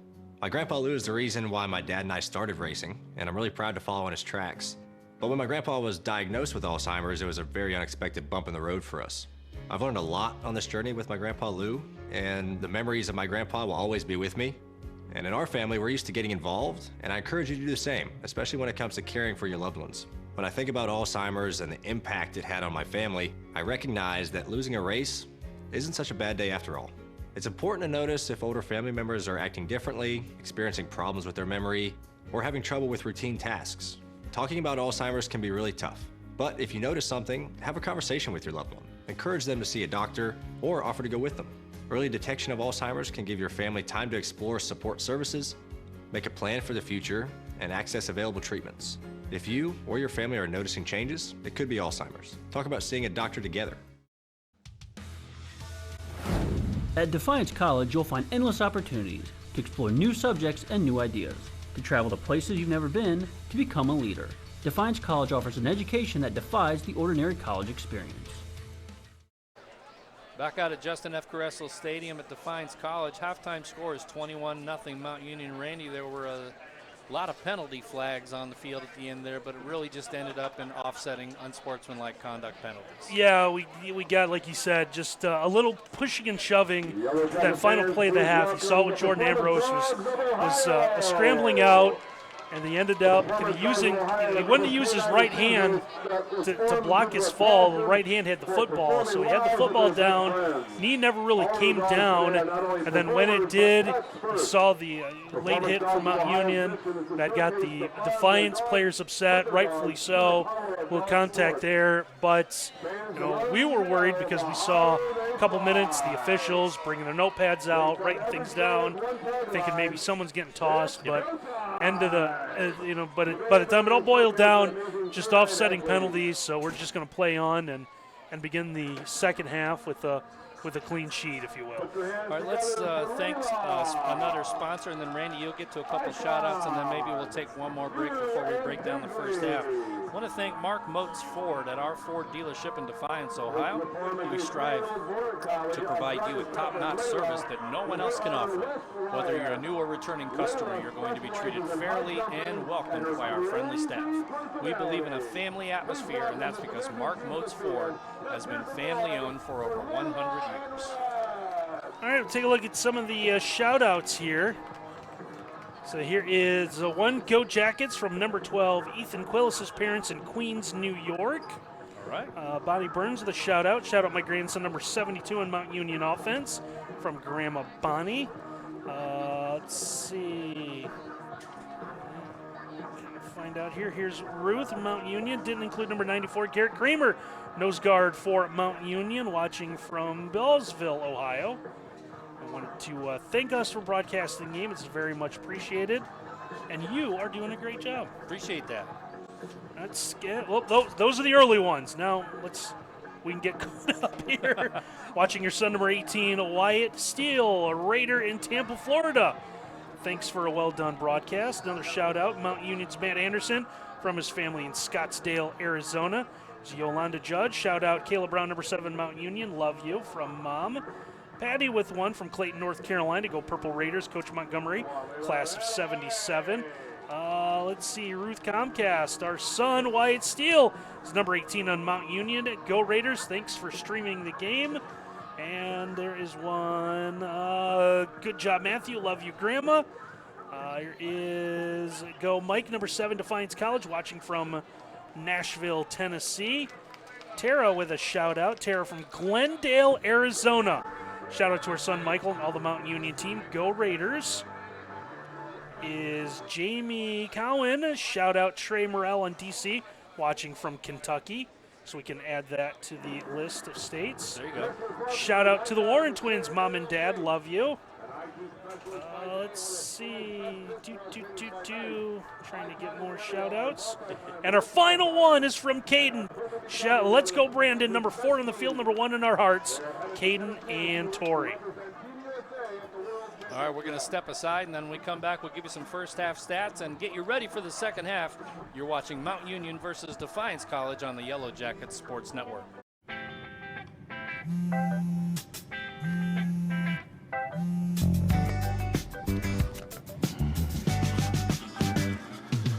Baby, you see, you're so right for me, and I'm right for you. I love the things you do, like sweet tasting wine. Your lips are so divine. Your loving turns me on. My lonely days are gone. That's why I'm never gonna let you go. Never gonna let you go. Babe, I'm never gonna let you go. No, no, never gonna let you go. Baby, never gonna let you go. Never gonna let you go. Babe, I'm never Here you go. Thank you. Thank you. gonna let you go.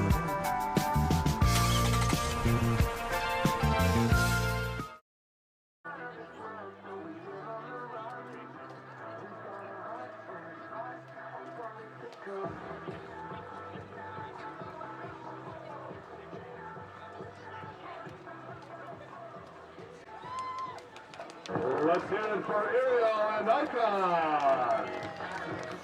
Next report for you is Blue and her trainer, Ashley.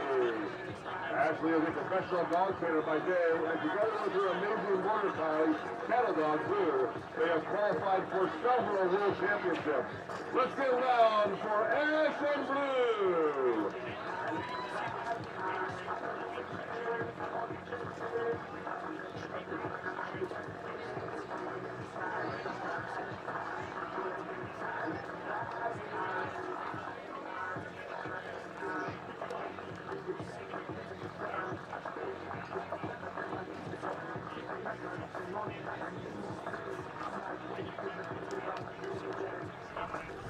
All right, we're at Justin F. Caressel Stadium. It's halftime, 21-0 Mount Union leads, and I'm joined by Tiffany Selhorst, the athletic director of Defiance College. And Tiffany, I know today's a busy day for you, so I appreciate you giving us a few minutes. No problem, anytime. So we have the number 2 team in the country, Mount Union, here in football, but we also have soccer going on. Yep. Basically at the same time, right? Yep, we have 2 purple and gold games for soccer, 2 purple and gold tournaments going on for soccer right now. So we have 3 soccer games going on and football. So we just recently had a court dedication for basketball. Yes. Coach Marv Hohenberger had the court dedicated in his name. So it's the Wiener Center for the gym. It's the Marv Hohenberger court for the basketball That is games and correct. volleyball games. So, I mean, that was a really special occasion. It was an awesome event. We had probably about 125 community and alumni come out for the event. It was just so nice, and I know that Coach Hohenberger felt the love, and it was just special to be able to honor a coach that brought so much to Defiance College. You know, we wouldn't be where we're at without people like him. And I know that a lot of the, like you said, a lot of alumni there that day, some of the players that he coached, that had to be kind of an extra special thing for you to welcome alumni back. You know, I mean, it's always a great opportunity to open the doors and show the graduates, you know, how the college has changed, how the accoutrements have changed and all that. So, you know, what kind of things did you hear from the alumni when they came back? Well, I think that the thing that is overwhelming about all alumni right now is their time that they spent at Defiance College has always been so special. So on that day, when we had so many men's basketball mostly, there was some golf, there was some tennis, coming back and just talking about how much fun they had in college and being able to play a sport, which is what Defiance College is all about. So, there were some funny stories, there were some sad stories, there was some happy stories. It was just fun to see them all get together because some of these guys have not seen each other in 20 years. It's true. Yeah, it's true. So it was just neat to see that connection come back. And I think one of the coolest things about it is it was a good event that brought them together and not a sad event. Yes. Because sometimes, like you said, if you haven't seen somebody for 20, 30 years, sometimes it's just the melancholy things that bring Yes. you back together, unfortunately. So Yeah. this was a positive and uplifting thing to bring everybody together. Yeah, and everybody had a great time, and there was a group of them that went golfing afterwards. I don't know what happened there, but I heard it was fun. It was a lot of fun, and we just thank Coach Hornberger and everybody that he worked with, because again, we wouldn't be where we're at without people like him. So let's talk about your job and what you do. Let's look at kind of focus on the fall athletics that are going on at Defiance College. Let's kind of take us through, I know there's no such thing as a typical day, so I want to ask you a cliche question like that, but what are kind of some of the responsibilities that you oversee when it comes to fall sports? Yeah, so right now, I don't think there's any secret that Defiance College has to grow enrollment. So the big thing that we're focusing on as a staff is how can we recruit to Defiance College, because we truly believe that once we get somebody here, they're going to see how special it is and want to come to Defiance. We just have to get people here. So that is a big part of my job right now. The other side of it is fundraising. We have great facilities here and everything, and we just need some upkeep on some of them. So just to keep up a little bit with everybody else. So if you come out, you could probably hear today, we need a new sound system for here. We need new microphones for the referees. Like, these are things that I'm taking notes on in my own head, knowing that, okay, here's some projects that we got to do. We got to find the right people that want to come partner with us and help us do that. But I would say fundraising and enrollment are my two biggest things right now. I will not tell any coach, even though I coached women's basketball for 25 years, I will not tell any coach how to run their team or how to coach a game. I'm excited just to sit back here and be able to watch for a while. It's been a while since I've been able to do that. I imagine. Yeah. I imagine. So, you talked about the things that maybe need a little fixing, but there are also some fantastic things here for sports training, for facilities and things like that would draw student athletes to Defiance College. Absolutely, right. We have an indoor track, the George Smart Center, that field house that is just amazing. It's one of the top notch in this region right now. So that is a big selling point. Our baseball and softball fields have both had some upgrades. The gym, the Carl H. Wiener Center gym, it's one of the best in this region in Northwest Ohio. All the upgrades that have happened there, not just the court floors, but the locker rooms and how we, treat opponents that come and recruits that come. Like, there's a lot of special things about Defiance College, and we just, like I said, come to campus and we'll show you what we're all about. And you have to think that a day like today, when you're welcoming in the number 2 team in the country in football, more eyeballs are going to be on the game, so it's a good opportunity to kind of get the word out about Defiance College and everything that Defiance College has to offer. Yes, absolutely. When I coached basketball, we always played the top teams in the country. I had one of the hardest schedules, and sometimes we won, sometimes we didn't win, but the thing is that we weren't afraid to go out and play those games. And when I talked to Coach Nickel about it, he said, we're not afraid to play. So I am glad that Mountain Union came in. And to be honest, there's a lot of good things that I'm seeing out of our boys right now that it's like, okay, we're heading in the right direction. And who knows, we still got a whole half to play. But I think that, our football program is heading in the right direction, and we enjoy and we're glad that we're bringing some of the best in the nation to Defiance College to play. And that's one of the things that Randy and I were talking about too during the first half, is that your competition level, with all due respect to the Heartland Conference opponents that you're going to see this year, we're talking about the number 2 team in the country. So, I mean, you're starting at a pretty high competition level already. And if you're only down 21-0 at the half, the offense was doing a good job moving the ball, putting themselves in scoring position a few times right there. That's a good building block. There are some real positives on both sides of the ball to go forward with. Yeah, I agree with you. Like I said, there's a lot of positive things that I'm seeing out of our boys, and the future is bright for Defiance. Give us about 4 games and let us play Mountain Union again, and we'll see what happens. But like I said, there's still another half to play, and I know our guys are going to come out fired up. You saw them fired up at the end of half right there. Yeah, both teams are fired up, and this is definitely a game that means something to both of these squads. And I think the end of that first half kind of showed how much this game means to both of these teams. Exactly, and that's what you like to see is passion. So give us just kind of a sneak preview real quick of some of the other fall sports that are going on at Defiance College. Of course you have football, of course you have soccer. What other sports are going on? We have both men's and women's cross country. We have cheerleading down there that next year will be a competitive sport. We have men's and women's golf that are going this weekend. We have volleyball that's in Wisconsin this weekend. I think I hit all my fall sports. Awesome. Yeah. Awesome. Well, there's a lot going on at Defiance College. And of course, you can get all the athletics information at defianceathletics.com. And if you are a prospective student, you can go to defiance.edu and check out all the programs that are available and get in touch with the admissions department and get yourself started to defy the ordinary. Absolutely, please. All right. Let us know. Tiffany Sellers has been my guest, the athletic director at Defiance College. We're going to step aside, take a quick break. Then Randy Roberts will give you the halftime stats, and we'll break you down the first half and get you ready for the second half on the Yellow Jackets Sports Network.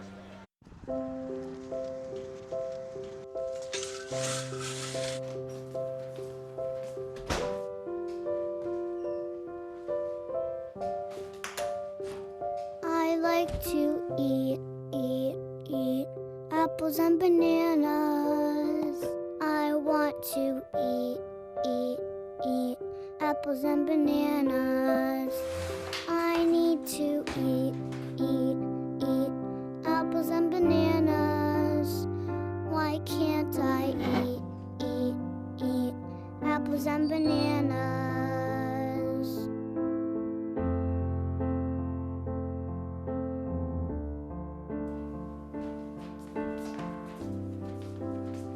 Support the Feeding America nationwide network of food banks to help provide meals to those in need. Join us at feedingamerica.org. Hey, Randy Roberts back with you here as we take a look at the stats at the half. Again, Mountain Union with a 21-0 lead over Defiance at the break. First downs, Mountain Union has Defiance doubled up so far, 16-8. Third down, neither team doing a great job there. Mountain Union just 1 of 5. The Yellow Jackets 0 of 6. Fourth down, Mountain Union 2 of 3. Defiance is 1 of 3. The biggest difference is the offensive production. Mountain Union just 6 more total plays than Defiance, 36-30, but the total yardage, big difference there. Mountain Union 263 yards of offense, just 50 for the Yellow Jackets. Ends up being 7.3 yards per play to 1.7. 171 yards passing on a 20 of 24 completions for the Purple Raiders. Defiance through the air, 6 of 11 for 50 yards. Defiance has not had a sack defensively, while Mountain Union has sacked Defiance 8 times for 45 yards, plus an interception, 92 net yards rushing for Mountain Union against 0 for Defiance, as the sack yardage ends up being called against the rushing yards. Mountain Union punted just once for 13 yards. Defiance 2 for 116, so they are averaging 58 yards per punt. Got help there late in the half at that big bounce and roll punt. We take a look at the penalties. Both teams have been flagged 4 times. Mountain Union for 43 yards, Defiance for 37. Neither team has fumbled the football in time of possession. after that opening drive, it has been in favor of the Purple Raiders. Mountain Union's had the ball 17 minutes and 9 seconds compared to just 11 minutes and 53 seconds for the Yellow Jackets. Individually for Mount Union, talked about Braxton Plunk, 20 of 24 for 171 yards. 45 of those yards has gone to Wayne Ruby Jr. Trey Radford is called in for 43. Ray Williams, 2 catches for 31 yards and a touchdown. Edwin Reed with a touchdown reception as well. DeAndre Parker, 11 carries for 79 yards, and the score defensively for a Mount Union defense hasn't been on the field a lot. Looks like their top tackler so far, Mason McQuillan, has 5 stops. Caleb Brown and Duke Hill each with 3. Let's see if we can flip this over and take a look offensively at the Yellow Jackets. As we scroll. Maybe we'll take it, see if we can get the offensive. Well, might not be able to look at the yellow. Oh, get the right emblem there. Take a look. Jordan Ambrose, 6 of 10 through the air, 50 yards and the interception. Tyshawn Freeman, 4 carries for 9 yards. Lonnie Warner has 1 for 7. Taiwan Rome, 2 receptions for 20 yards. Looks like the defensive numbers still being worked on for Defiance, so Yellow Jackets are going to want to work on getting that ground game going again here. As it looks like we're going to just about be ready to begin the third quarter. Try to effectively kill enough time to let Jim eat some pizza. A few more shout-outs. Take your time, Jim. We've got a few more shout-outs coming in here. So here's Joe Pledge. I'd like to give a shout-out from North Dakota. Joe Pledge, excuse me, I mispronounced that, my bad. Class of 1981 from Mount Union. Back then he said it was Mount Union College. Shout out from Neptune Beach, Florida. Wyatt Steele, number 18 from Mount Union. And here's Jose Arellano. Go Jackets, must keep playing hard to stay in the game. You can have an excellent season in 2023. By the way, Coltrane is awesome, Jose Arellano. 1966 DC football watching us from Miami. Opening kickoff of the second half goes back to the 4-yard line, return up the middle. Still cutting to his left, and he's brought down by a couple of tacklers at the 15. They'll mark him at the 17-yard line. So good return to start the second half by the Jackets. But now they have their work cut out for them, Randy. When we look at the first half, again, Mountain Union really crisp on offense, especially in the early portion of that first half. As the half progressed, though, got a little sloppy, I want to say, especially by their standards. And the Jackets continued to move the ball, but just weren't able to convert the opportunities they had. Not afraid to take some deep shots with Ambrose, as we see 3 running backs in the backfield. This time they're going to turn and hand off. It's going to go up the gut, and it's going to be about 2, maybe 3 yards. And it's good that the skirmish that happened at the end of the first half has not boiled over here to the second half. And that's one thing that I don't think either team or either coach wants to have happen. You don't want to have those extracurriculars like that. You know, I know that the game, means something to both teams, but you don't want to let the emotions spill over to the extent they can. Yeah, and you hope, the teams had the 20 minutes for halftime, give them a chance to kind of to settle down a little bit. And, you don't like it when you see the extra hits on your quarterbacks. You like to see the team kind of that one's intercepted. What a catch. They had 2 players diving for the ball right there, and only one was able to come down with it. That's going to be John Rowland, number 28. He's just going to out-jump the receiver here. Trying to put that a little too much. Rowland able to just reach out, come up with the interception. What a catch. Like the celebration after that. Rowland with some nifty handwork right there to make that one happen. So, again, it's hard to find fault in what the Jackets are doing on offense, despite the turnover right there.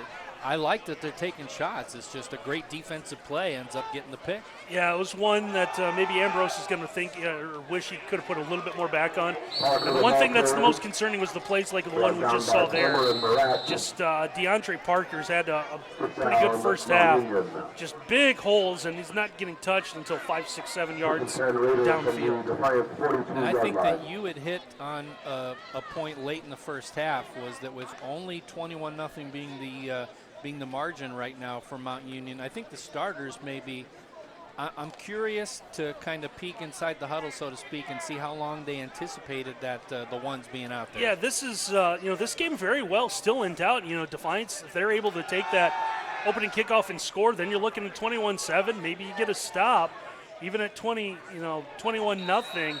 You get one if you're Mount Union. You get one here. Maybe you start thinking about taking guys out, but Defiance has really forced Mount Union tonight.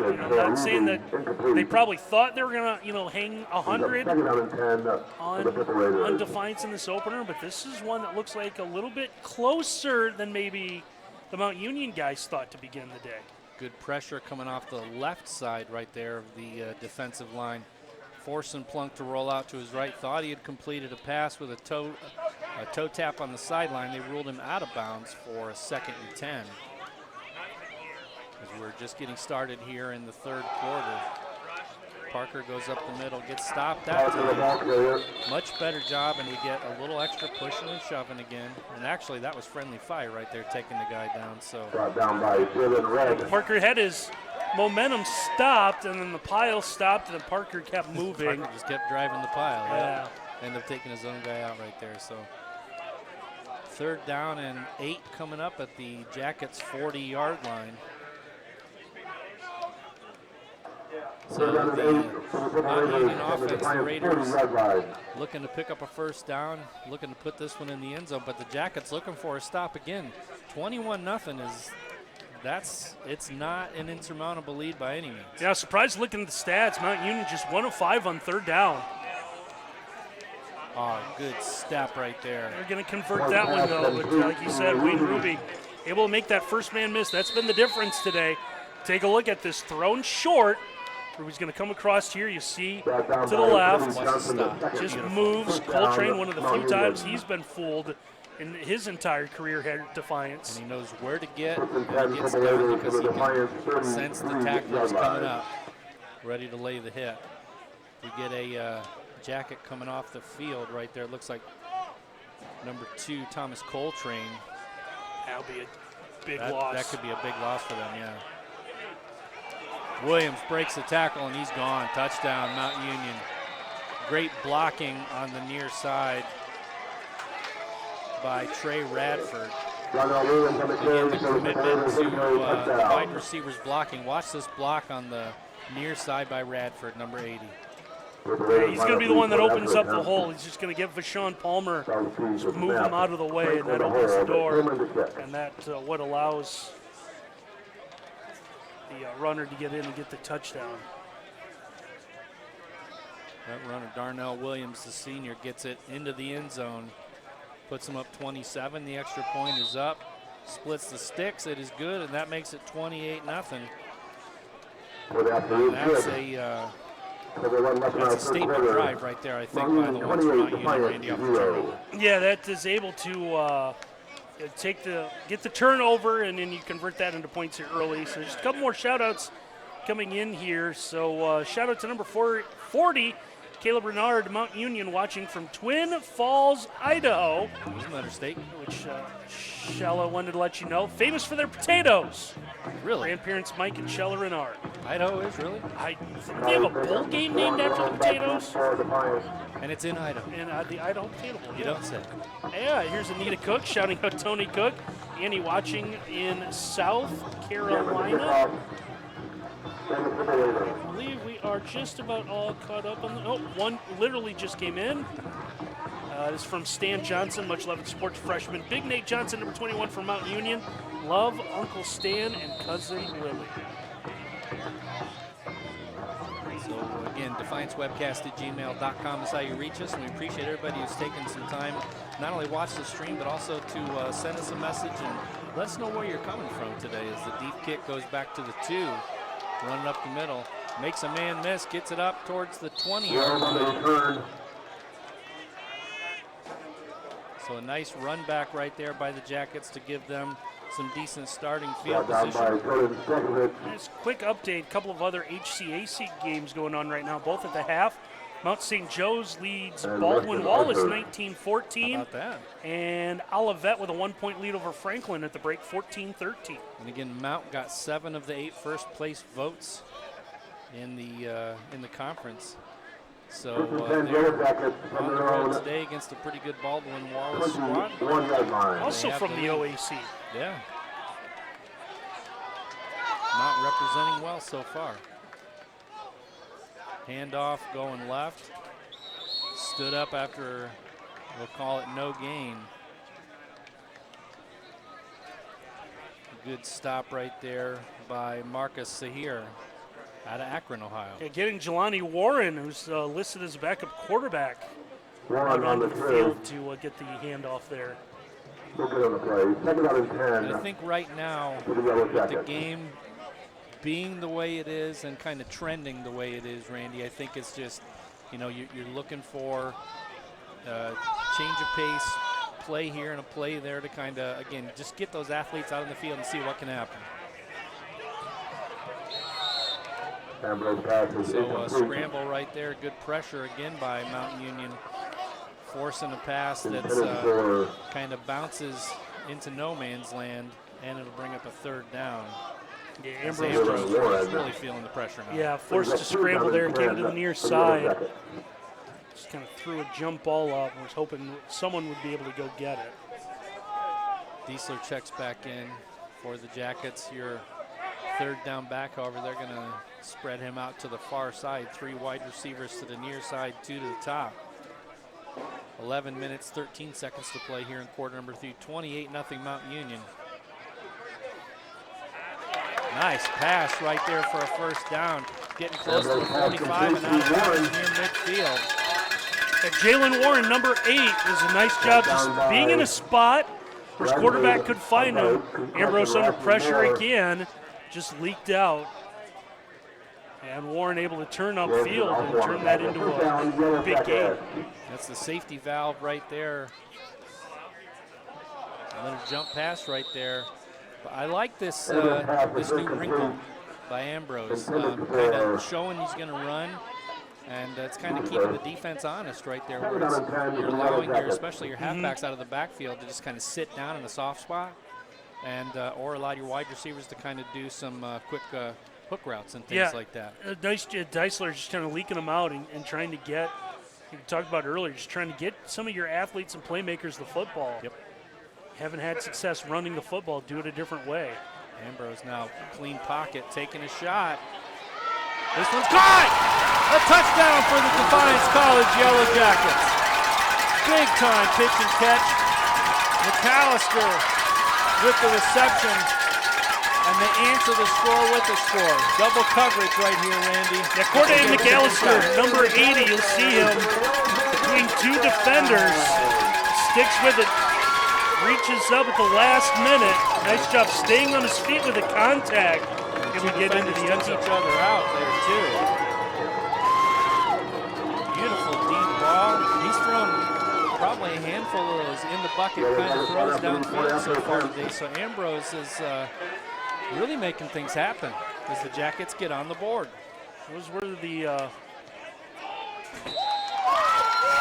and we're going to have a penalty at the end. Yeah, roughing the kicker call as well. You can either choose to re-kick right here, maybe even consider going for 2.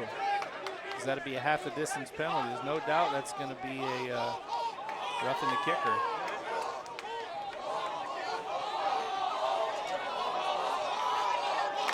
Looks like they're going to bring the offense back on, so why not, right? Personal foul. Yeah, you're gonna get half the distance here. So replay the kick. A good call right here by the Jackets. Got pressure off the far side. Ran into the kicker. And they'll call that one pretty much every time. So the Jackets get a half the distance penalty, and they're going to go for two. 28-6 your score. Yeah, you're going to be just right outside the one, so I think the thought process here is Tyshawn Freeman. yeah, well, that you should be able to just pick up a yard. That's exactly it. Freeman trying to reach over. Don't think he got there. Yeah. Big time stop right there by Mount Union. That's a tough ask. Yeah, that's asking to stop Tyshawn Freeman in a short big, yardage situation. Big game tackle there. But Mount Union was up to the task right there. So good job, 28-6 your score. The State Bank provides a full range of financial services for consumers and small businesses, including wealth management, private client services, mortgage banking, and commercial and agricultural lending, operating through a total of 22 banking centers, 19 in 9 Ohio counties, 1 center in Fort Wayne, Indiana, and 23 full-service ATMs. We have 5 loan production offices located throughout the tri-state region of Ohio, Indiana, and Michigan. That's the State Bank. Thank you for your sponsorship today. Randy, do we have any more shout-outs? Oh, looks like I do have a couple more here. Here is Lauren Waterman. Shout out to my nephew, Defiance player number 77, Gabe Bookman, watching from Salem, Oregon, from Aunt Laura. And looks like one more here, watching from Warwick, Rhode Island. Shout out to Mount Union running backs coach Nick Kaznajak. What a stud. And I believe we are caught up. Click the back button here just to double check. That is it. Warwick, Rhode Island, near West Warwick, I assume, and WHJY, I believe, was the radio station out there from my time in New York. Wow. Great people. 16-yard line on the return right here, breaking it up the middle, and it's a foot race. And this one is to the 40, to the 30, the 20, the 10. See ya. Touchdown. Flag on the field, though, at the 39-yard line. We'll see if this one's coming back. It's the first thing you scan the field for when you see a big return like that is, do you see a hold? And it looks like there it is right in the center of your screen. You see the grab from the sides of the shoulder pads and the body come down. It's getting the hold against number 26, Kahari Hurt, for the Jackets, playing on special teams, one of their backup running backs. And so that one all for naught by Mount Union, as they'll take this one 10 yards back to the 29-yard line, where Mount Union will start with this possession. 28-6 your score off a gorgeous touchdown pass by Ambrose. Gets into that lead, so the answered score was score there. And again, that's the kind of play you're looking for out of the Jackets. And this year they're putting it together. They're just, again, building blocks. They're putting things together, and it's just looking more and more impressive each possession. Yeah, tried to run that play about 4 or 5 times. Did have a couple interceptions, and this one's a foot race, and I don't think they're going to catch him. 20, 10, 5, touchdown. No laundry on the field this time. So the big-time offensive weapon, DeAndre Parker, takes that one to the house, 71 yards. Yeah, just a nice replay. No one able to touch him at the line. Just finds that gap, and then after that it becomes a foot race, like you said, Jim. And just able to outrun everyone. Palmer, one of the last guys there, trying to reach him. Still able to get it. And a quick answer. Just a deflator for Defiance when you think maybe there's a glimmer of hope. You're able to get that score, get it back to 28-6. Now Mount Union, I think, just served a reminder that they're Mount Union. I think it's basically what happened. Like, that was an excellent play by Defiance to get in the end zone, but then Mount Union, I think, flexed a little bit in response and said, our offensive line's doing a pretty good job today, and let's go ahead and let's pound this one right up the middle and make a statement. So, again, this is the number 2 team in the country. They're not number 2 by accident. Yeah, you are correct on this that. This is just a great Mountain Union squad. Yeah, this was a team that had 171 yards rushing at the half, adding another big chunk there to it. So 35-6 your score. Still 10-13 to play here in quarter number 3 on a very busy Saturday afternoon on the campus of Defiance College. And soccer going on at the same time as football. We're welcoming the number 2 team in the country in for football, purple and gold. Soccer going on right now as well.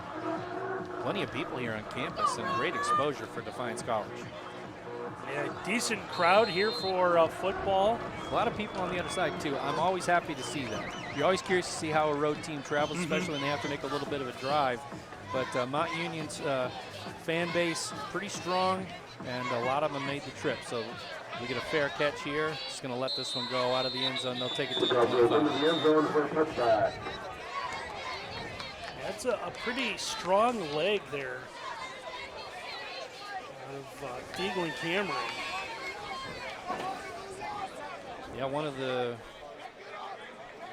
only freshman actually, considering offense and special teams right there. So a sophomore punter and freshman kicker.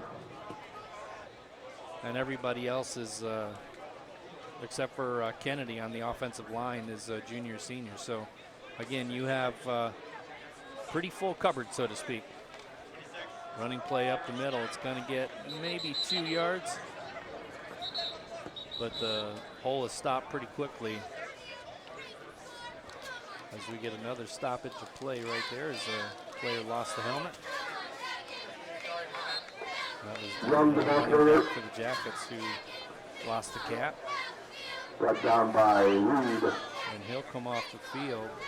I believe that was Christopher Young, number 28. Down at 8 for the Yellow Jackets. So again, it won't be the only team I think who you see additional players just kind of see what you got. Oh, gonna get a pass interference call right here. That's a tough one. Yeah, I think sideline was calling for it as soon as that ball was in the air, but that's a close one right there. Yeah, I think we're going to get, I don't know about pass interference. I think we're going to get a downfield hold them. We're going to call the pass interference. So the slant and the defender kind of held up the receiver, didn't allow him to run his route. And after 5 yards, you have to disengage. Yep. And the worst part about that for Mount Union is that comes with an automatic first down. So it wasn't a huge yardage penalty by any means, but it was enough to move the stick. So 9 minutes and 41 seconds to play. 35-6 your score. Jackets with the ball, moving towards midfield. Freeman to Ambrose's right. Ambrose fakes the pitch to Freeman right there, and again, that's just great defense. I know this is gonna sound funny on the loss of one, but actually the right decision is Mount Union defense read that the option for the quick pitch to Freeman was there, swarmed all over Freeman. And Ambrose just kind of took one for the team there with the loss of one. And Duke Hill and Marcus Sahier both in on the stop. And that's, again, a lot of speed on the defense. They're not only strong, but they're very fast, too. Ambrose back, pressure up the middle, picked up. Ambrose got to get rid of this one. He does throw it. Did he step out of bounds before? They're going to mark it as an incomplete pass. So. Yeah, awfully close to either a pitch forward or maybe a fumble here. I don't know if the arm ever actually came forward. Did barely. Chest pass in basketball than it was an actual pass, a shuttle pass. But again, we're seeing so many unique things out of the quarterback position these days. No-look passes, underhand tosses, things like that, that it's almost becoming commonplace. Pressure coming up the middle. He steps through it, but he's not going to be able to step through it. It looked like he had the open route if he would have broken that to the outside, but he didn't like it there. Decided to step up, still trying to make an effort to throw the football. It led to a loss again of another yard. This Defiance College offense now going backwards will have to send out the punting team once again. Caleb Brown, number 7, the sophomore on the stop. He called his name quite a bit today. Spent a lot of time in the offensive backfield for the Jackets. He's able to really get pressure. Jackets going to punt this one away down 35-6. And Ruby got beat for another gorgeous kick. Takes the returner all the way back inside the 20. Oh, good tackle right there. Excellent tackle by the Jackets special teams. Looked like a 25 Diesler right there on the stop. Not only asked to do a lot in the running game, but you see Diesel with the shoe top tackle right there. And it stops the return. And that was number 14. I believe that was probably Ray Williams, the senior. Yeah, Deisler able to come up, seeing some extra time on special teams, trying to get the coach's attention. You need speed. I mean, you got to match speed with speed. It seems like most Mount Union positions, there's a lot of speed and skill out there, so you have to put some of your fastest players out there to combat it. 10-yard line is where this possession will start. Screen to Williams. Williams gets the first down. And again, they're just these quick hit plays. They're letting the defense, the defensive line, get in almost like a just like the old school screenplay. Yeah, that shot by Plunk kind of dropped down through that one side arm, come through and get the play. Turns that into a big game. Braxton Plunk still out there for Mount Union with 7 minutes and 30 seconds to play here in the third quarter. And credit to the Jackets, they are not laying down. They are showing a lot of heart today. Screen pass going to their left side. Fumbled out of bounds right there. He's going to switch hands. They get the first down. This will be marked at the 36-yard line. It will move the chains. Yeah, see, we can see what happened here. I just had someone from Defiance. I didn't see who it was trying to tackle from behind. I was able to punch the ball away, but Williams able to fumble that right out of bounds. So under 7 minutes to play here in the third quarter. Mount has the ball at the 35-yard line. Plunk in the gun. Moving a couple players around right now. Another screen pass. Same play, basically. Headed the same direction. Yeah, Defiance still giving Mount Union that the space on the outside. They don't run a press, afraid of getting beat from behind, so they're not really coming up press coverage. Mount Union take advantage of it. Sorry, Randy Williams with that catch. And he comes off the field after a couple consecutive screen passes go his way.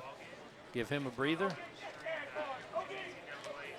And they'll bring back in Trey Radford to go to that near side.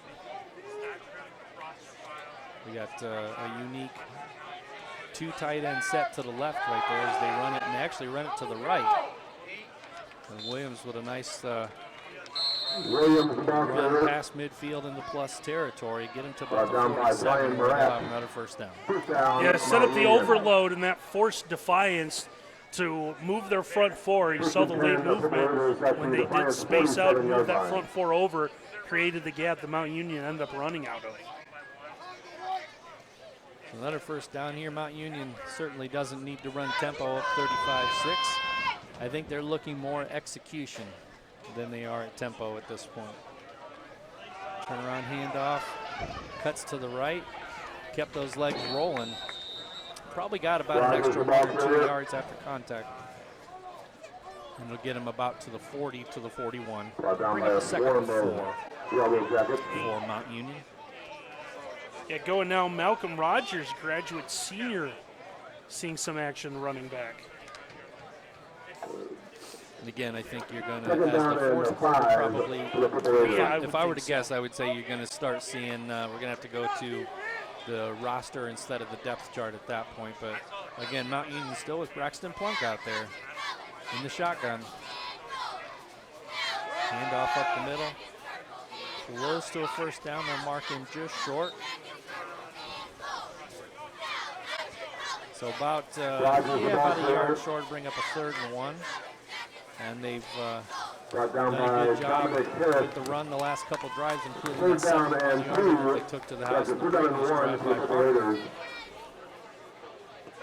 I think in this case it's, just lean on that big offensive line with all that experience. see if they run again here on 3rd and short. Nope, they're going to play action. They're going to take a shot downfield.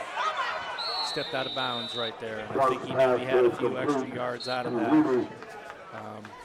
But Wayne Ruby Jr., the senior from Florida, had a lot of separation. You see that foot. Just wanted to Step make out. a move, and yeah, he's put the plant foot down to move it. It kind of skidded on him. When it did, it went right out of bounds. So Ruby with the catch on the first down moves it inside the 25 to the 24-yard line. First down and 10 with 3:33 to play here in the quarter. 35-6 your score. Mount Union comfortably ahead. Well, the quarterback's going to keep this one. Smart play right there. Smart play. Live to fight another down. Bit of a broken play. Saw the handoff, and then with the pressure coming, that wasn't quite sure what to do. And I've had a successful day. I'm just going to go ahead and I'll take one right here. I think he was thinking jump pass there too. It looked like with the exchange to the halfback, they almost fumbled that one. So a good job by Plunk to hold on to that ball despite the bobble. Yeah, it looked like a little RPO there where he had obviously had the option to pull it back because he did. And then at that point wasn't quite sure what to do. Williams up the middle. He's going to get close to that first down. They're going to mark him about a half a yard short to the 15-yard line. Again, they're hitting that pole hard, Randy, and they're basically one cut and go. Yeah, and it's been successful. Again, we've mentioned the offensive line a couple of times for Mount Union. When you've had the ability to just knock down the defensive front for Defiance and just power forward, you might as well do it. Yep. And as far as offensive strategy goes, that's one, that's pretty much the ultimate flex, is to be able to just run the ball right into the middle of an opposing team's defense, and Mount's done a great job of that today. 3rd and 1, running up the middle, first down and more inside the 10, and another red zone trip for the Raiders. As again, another first down, keeping it on the ground. The short passes, again, just an extension of the run. So we'll see what Mount decides to do with the rest of this possession, but so far it's pretty much just been run except for a couple passes here and there. Just keep the defense on its toes. Yeah, I wouldn't see anything too dramatic here, and keep everything about as simple as they can. It's been pretty effective so far. Incomplete. That pass was intended for Ruby.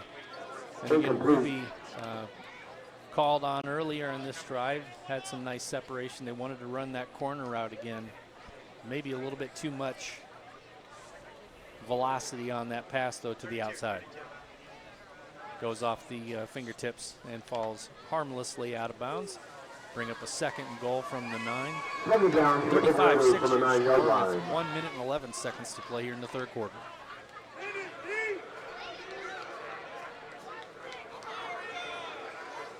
Handoff up the gut.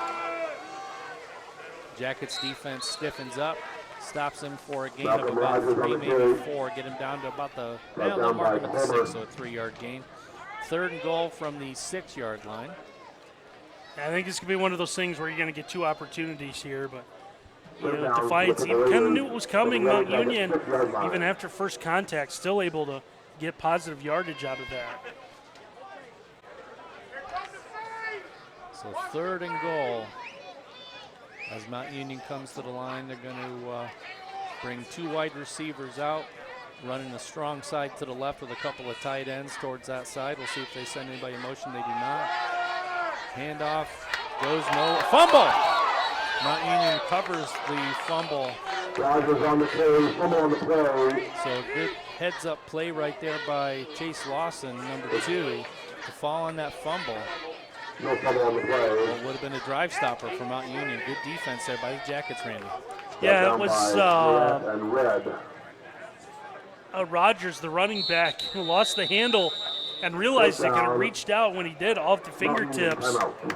And ball ended up squirting away. Big break for Mount Union. Fall back on top of that one. 3 quarters in the books. It's 35-6. Mount Union leads the Jackets. We'll be right back for the 4th quarter on the Yellow Jackets Sports Network.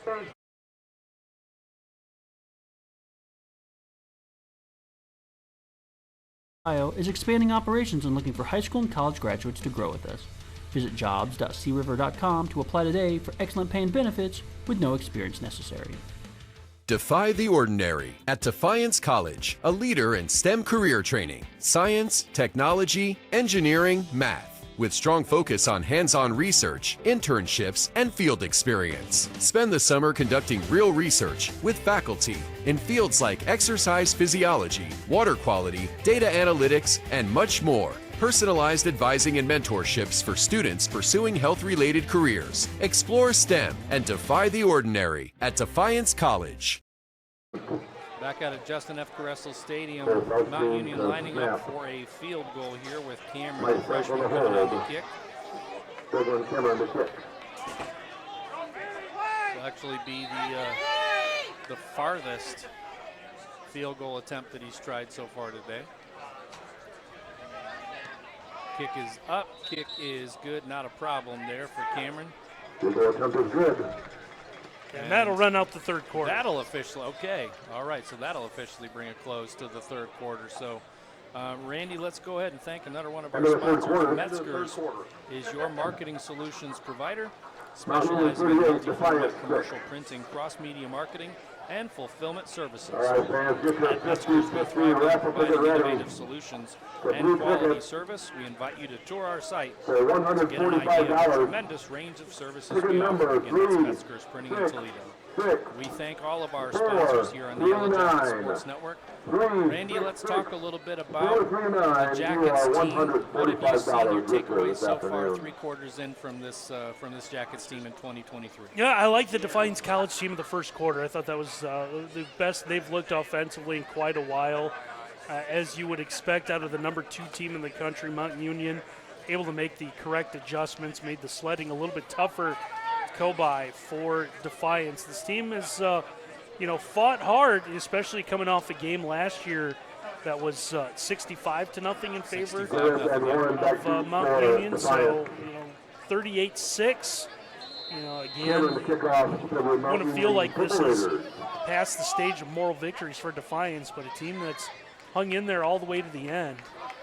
And a team that is expected to compete now in the HCAC. So they'll take away from this, and they'll learn their lessons, and it gets a little bit easier for them after this week. Again, it's I think that when you looked at the original decision to play a home and away with Mount Union, it was one of those tough asks. But the more I've watched this Defiance College team compete today, the more proud I am of this young group, and the more I'm kind of seeing the beauty in scheduling a team like Mount right away. Because again, the only way you get better is to challenge yourself and to play the best. And we have pretty much the best in the country right here with us today. So Ambrose still out there. I believe that's Diesler to his right. 2 wide receivers to the top, 1 in motion to the near side. Screen pass, but this one, Ambrose pass is complete. Yeah, that one was read pretty well. You're going to see the big hit coming right here. It is going to be laid by Von Factor, number 5. Yeah, putting some of the some athletes, 5'10", 235, working on the defensive line. See Recker pulling in another catch today. Recker with a nice snag right there, spinning away. Brought down by McMillan, the McMillan. senior. Haven't called his name a whole lot today, but he's in on the sure tackle right there. Bring up a 3rd and 9. As Caleb Brown goes off the field.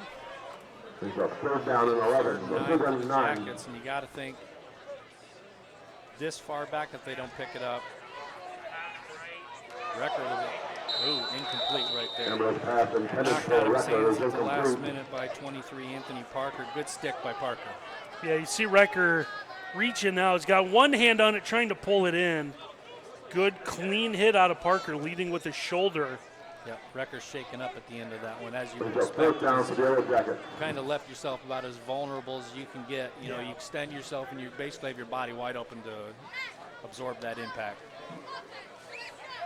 One of the bright spots for the Jackets today has been the special teams execution. And despite the one quick kick by Rucker that hit off the lineman, the general punting unit has been pretty outstanding today. This is going to take another nice bounce. This one they're going to field. Turner's going to go nowhere in the return, try to strip, but they're going to mark him beforehand. All that fighting, and Turner still doesn't go down, unfortunately. But good stop right there by the punt pursuit unit by the Jackets. 38-6 your score, my apologies, with that field goal. And Zane Heil.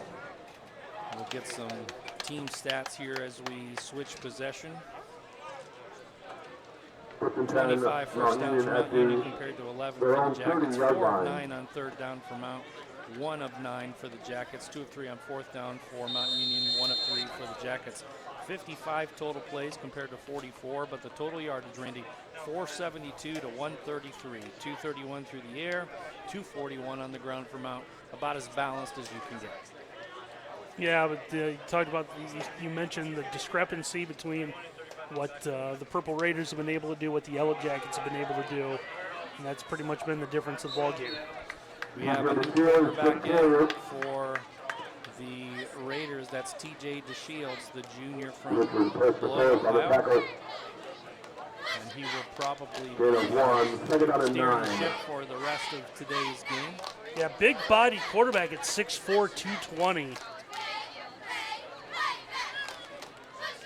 See what he's able to do with this offense. Keeps on the first one. You know, in the old days, it was able to tell, especially those white jerseys, who was new or who was not. Right. But now we're at the with the turf, no rain and turf, so there's no tell. Draw a handoff right there, and we get about 3 or 4 plays. We got to start digging through our roster a little bit. That's Darnell Williams again, number 21. Williams stays on the field. Fullback comes off. Williams, more of a scat back, just 5'6", 145, so had a pretty good day today. Yeah, you got to give a lot of credit to the offensive line for Mount Union. I mean, they've been rug graders today. They've been doing the heavy work. Shields over the middle.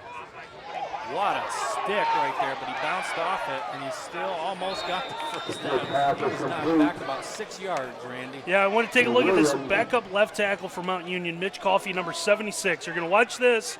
After he catches the pass, he's going to bounce backwards. Because it was the hit, he was still going. Coffey making sure he stays up, knows he needs the first down, pushes him in the right direction, although he ended up just short. They give Mitch Coffey, the freshman, a little bit of a little pub there. That's a heads-up play. That's something you expect to see out of a lineman. Got to give love to the lineman in a play like that, where it's just, hey, I don't want you to keep going backwards. As Mount Union's punt team comes on for the second time. Much better kick this time. It's going to bounce inside the 30 to the 22-yard line. So 11:18 to play here in the ball game. Mount Union comfortably ahead 38-6. Jackets bring the offense back out on the field. I see a more confident bunch out there. You hit it on the head earlier in the game when you said that they found their answer at quarterback. Yes. You know what I mean? Yeah. We're not looking at who's going to be out there this possession. Right, that was one of the things. Yeah. See if we can do some Ambrose is giving them stability. Yep. Yeah, absolutely. Here is Gary Hans. Shout out to both of you for the play-by-play. Thank you. Well, I think Gary in Alliance is talking about us. Here's a double reverse. You're not talking, Ken. See, I'm talking to a voice that nobody can hear, so it sounds like I'm the one who... Here is Jay and Tricia from the Colony, Texas, saying go Mount as they're going to go through the penalty here, so that gives us the opportunity here. Purple Suit founder, avid Raider fan in Bryan. Go Raiders from Richard. Offensive penalty right there. That'll be a half the distance penalty. And Back here, them up about 8 yards. one final one. This is Jim from Portland, Oregon, is a Mount Union alum, class of 70.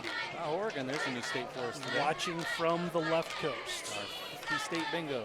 And We if won't hit all 50 today, but I think we'll hit it this year. Well, I think so. And if you can tell me what conference Oregon State will play in next year, I would love to know. Oh, probably the Big Ten. Maybe the MAC will take Oregon State and Washington State. Uh-oh, we have a foot race down the near side. He stepped out of bounds near the 47-yard line right there. Beautiful run, good seal block, and a lot of explosion right there. Yeah, Kahari hurt, number 26, a 5'9" freshman. Turns the corner, just turns this upfield. Down by Weston Arthur. If you get him, if that's something that can happen, saying every play, but you add that and what Deisler can do with Freeman. He's able to get the completion off, so it'll be no gain, but no gain beats a loss of 4. Yeah, still. And we got to unpile all the big guys down there from the offensive and defensive line who were converging on the quarterback. But what we like to see at the end of that play, which you didn't see in the camera with the pile up of the linemen, no punches or anything. It was a little more friendlier than it was end of the half. Yep. Now, it looks like a little limp out of Jordan Ambrose here, so we'll see how far he goes. This is the Ambrose drill. Going to deliver this pass complete.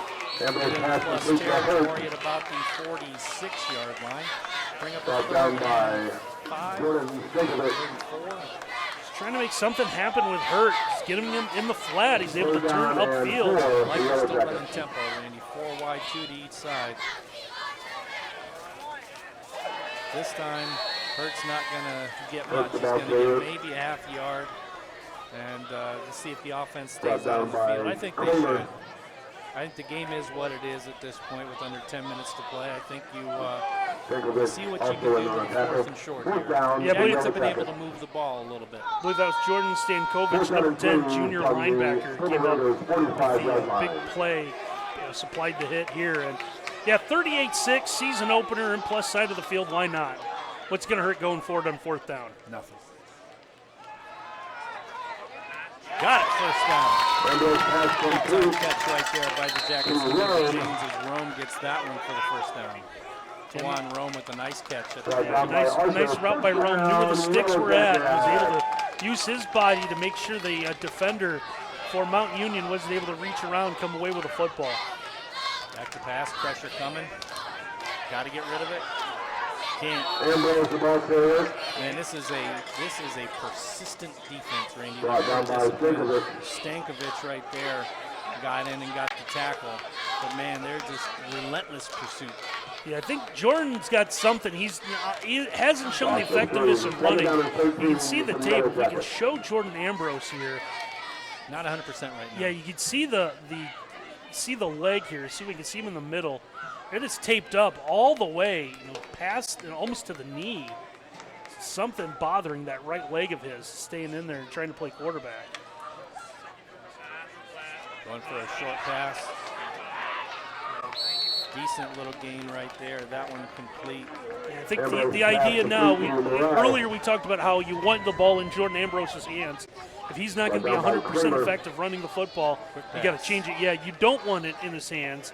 And a nice job, Trey Morrell, freshman receiver from Lexington, Kentucky, able to make the quick catch there. 5 wide here for the Jackets. Empty backfield, 3 to the top on a 3rd and long.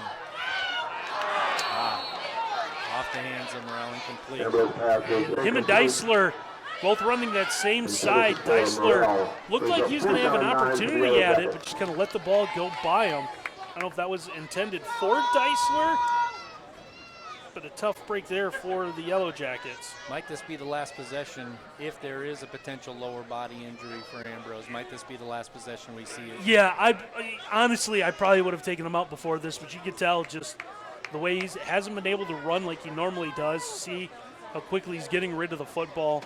This is something you don't want a game like this to ruin your season, because the most important thing. Let's just put that away. Yep. The most important thing is still in front of him. Winning the picked for 5th in the league. Okay, you go out and you win the HCAC. Winning the HCAC gives you the auto bid to the NCAA tournament. So losing your season opener in the grand scheme of things doesn't really hurt you a whole lot, again, especially when it's going to come against a quality non-conference opponent. So that's just it. Is it's you know, it's one thing to say, okay, unfortunately we didn't win our season opener, but who did we play? Right.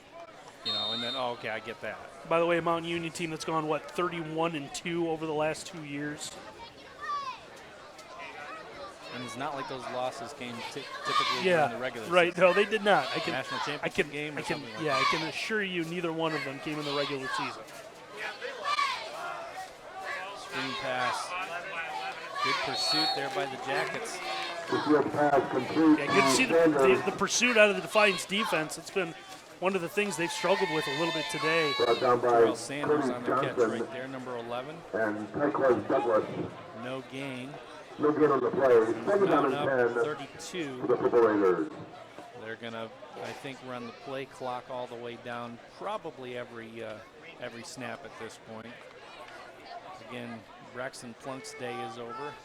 Very effective, very efficient day. The ground game, you can't say enough good things about the ground game, and that's not only skill by the halfbacks, but that's also the offensive line making that happen. That was impressive. Nice little shovel pass, get rid of that. It's a heads-up play. Yeah. The first pass is complete to Rogers. We'll see the pressure coming here. DeShields knew it, is able to hang on to the football and just flipped that, got rid of that at the last minute. And again, that's kind of the evolution of the quarterback play. You see it happen on Sundays a lot now. You know, it's nothing really big to see a flip pass. Defiance Webcast at Gmail. I got the athletics website confused there for a moment, Randy. It happens. DefianceWebcast at gmail.com if you want to give us a shout out. Kind of doing a last call for shout outs as we dip under 6 minutes to play here in the contest. Yeah, I know we got a couple more to read the next stoppage here. That one's going to be just short of the first down. Stayed inbounds. Good catch right there by Zaire King. He's the 6'1 senior out of Akron, Ohio. Yeah, I wasn't sure if Zaire actually had that at first, but they're going to give him the benefit of the doubt. There's a fourth down. And it'll be a 4th down and 1 here. We'll see if they decide to run on this one or a quick pass. Probably going to run, if I were to guess. It jumped a little early. Yep, now it's going to be 4th and 6. So with the stoppage here, why don't we read these real quick? There you go. We got a shout out to Ryden Iden, number 35 Mount Union, watching from Shavertown, PA. Here is Brenda Worley, number 27. Ian Sexton, go Mount, from his aunt watching in Dover, Ohio. And proud of the great start today for Mount Union. Shout out to freshman Nate Johnson from his family in St. Petersburg, Florida. Yeah, I'd say today qualifies as a pretty good start for Mount Union. I think so. I think they've done all right. I would almost qualify it as a pretty good start for Defiance, considering last year was 65-0. Yes. Another wobbler. Well, we found a weakness that Mount Union needs to work on a little bit. And again, that's a sophomore punter and a freshman kicker, so the specialists are pretty young on this team, but really about the only position where they have any significant amount of younger players on the team. A lot of them are juniors and seniors, and again, it's a culture of excellence with Mount Union. Mm-hmm. And you know, if that's the one thing you need to clean up in practice, you know, hang around for an extra 15, 20 minutes. I need you to work on a few things for me. That's a first world problem to have, I think. Yeah, oh, absolutely. But in those tight games, when you need to flip the field, if you're only getting 15, 20 yards on a punt, that could be a problem. It was a little surprising we're still seeing Jordan Ambrose on the field. It could be also one of those things where, hey, he wants to be a big senior leader on this team, and you know, if I can play through injury, everyone can play through injury. That's an excellent point. Where it's like, are you 100%? Nope, but you know what? Hey, right. after today, no one's going to be 100%. That's Everyone's true. going to be banged up a little bit. That's true. So a 2nd and 9 off the short run, a counter play right there, gets him a yard. Ambrose back to pass. going to take a shot down the field. This one's going to be a little bit overthrown. Ambrose pass is incomplete. I'm also not sure if they have a quarterback on the roster that can do that as well. So, again, you see Ambrose, the end of that play, reaching down. I don't know if that's tape or if that's like a sock, but he can reach down and tighten something. If he's got a brace kind of with the tape here, but really gutting this out. Jalen Scott, the intended receiver on that last play. 46-yard line. Again, basically just go route, right? 3rd and 9 with 4 minutes and 3 seconds to play in the contest. 38-6 your score. Pressure coming from both sides. Had his man right there, kind of wrong. Big opportunity with a broken play. Everyone kind of broke off their routes, thinking that there's going to be a sack, and just the missed opportunity. Jalen Warren kind of wrong-footed right there. Again, Ambrose just trying to make something happen, and did something instead of taking the sack. So it shows the maturity. He put it in a place where nobody could get it if his receiver couldn't get it. And it's, again, you love what you're seeing out of Ambrose. Jackets will kick this one away. High snap. And again, they're getting pressure, but they're not getting home. Fielded at the 11-yard line, cutting it towards the middle. Good stop by the Jackets, trying to get the strip. Unable to get the strip, but still only about a 4 or 5 yard gain on the return. And not very good starting field position this time for the Raiders. Yeah, I talked about the putting struggles out of Mount Union. How about Matthew Bolonos? What he's been able to do, flipping the field. And if you can get a good punter, especially at the Division III level, if he's able to do that and really get some get some field position, really put your defense in favorable spots. There's some what they call hidden yardage, right? Things that don't show up in the stat sheet. And getting that and forcing offenses to go the length of the field will be huge. 51.5 yards per punt for Bolanos. So hats off. Special teams is making it happen today. It's a first down run. This one is going to the 40, to the 30. Jackets will stop him, but still a gigantic gain on first down right there. Man, it's just insert running back equals success. Not much of a math equation, see 47. The 47 we've got is our wide receiver David Hunter on the Defiance roster. So I don't know if that Hunter switching sides, playing a little defense. You see him trying to race 3 defenders, gets the arm on Ryan Iden, just got the shout out. And then we see someone coming up cleaning that up. Don't know if we can get a number who actually made the tackle for Defiance there at the end of that. So Iden, the junior, gets that handoff, goes left side. Gets a huge gain, flips the field. Now they're inside the red zone. Oh, great break on the ball right there by the excellent job by Tyquez Douglas, number 24. We saw Sean Palmer almost do that in the first half as well. And now Palmer stepped up, did the same thing, nearly jumped the route, had visions of 6 the other way. Didn't do the most important part, and that was make sure he secured the football. All or nothing proposition when it comes to making a break on a ball like that. If you whiff on that deflection, then that's a lonely feeling running back to the sideline. But a great pass breakup right there, brings up second down. Handoff up the middle. Nice open field tackle right there by the Jackets. Stops them at about the 5-yard line. Yeah, Iden thought he was going to have the open field like he had on the earlier run, but took a big hit there. Brings up 3rd down and 3. 3rd down and 3rd and 4 for the Mount Union Raiders. They can get a first down without scoring, but I don't think Mount's really too concerned about first down touchdown. Yeah, I don't think they're terribly worried about that. It's all about execution with the Raiders, and they have executed to the highest level so far today. Shotgun snap up the gut. Going to be close to that first down. I think he's going to be just a little bit short. So it'll bring up 4th down. It'll give them an opportunity to test the short yardage offense. They're not going to kick it. A little bit of a high snap, but nice to pull that down. So the Shields again. Captain of the ship so far here in the second half gave way for Braxton Plunk, who had himself a day. And we'll give you some individual stats here in just a moment.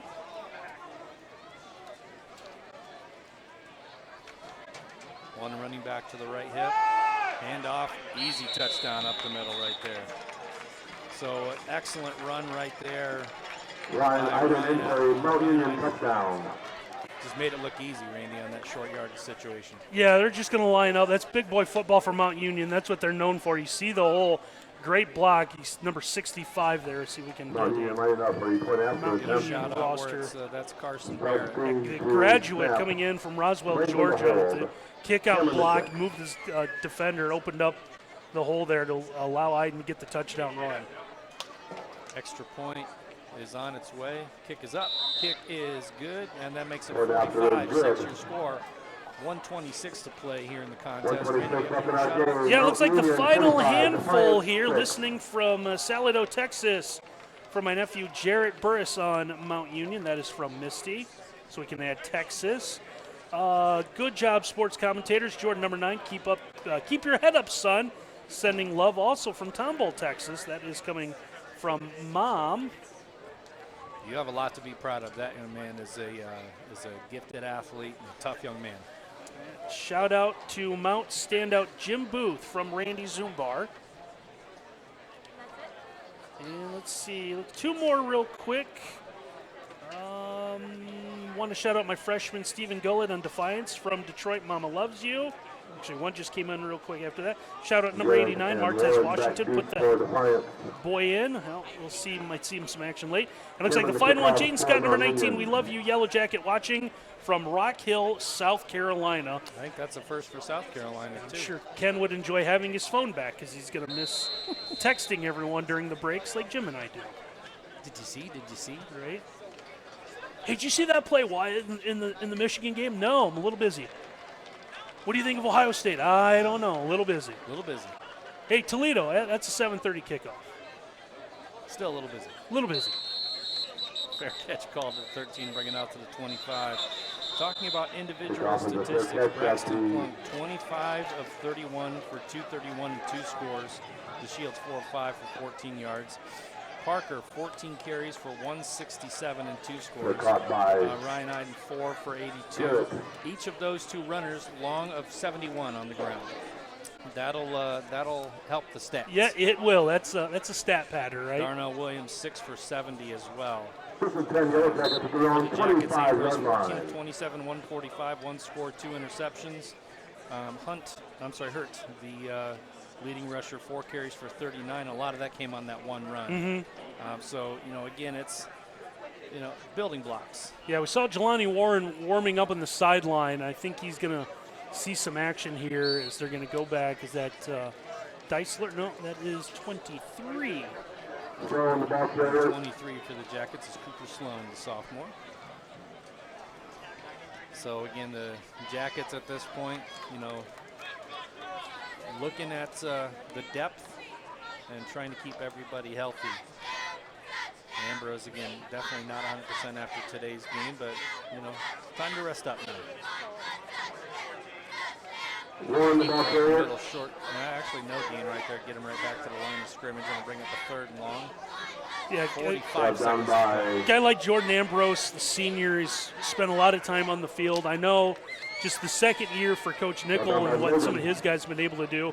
But if there is a guy who you would feel confident with maybe missing some practice time but still being able to go out on Saturday and perform, I think it'd be a guy like Jordan Ambrose.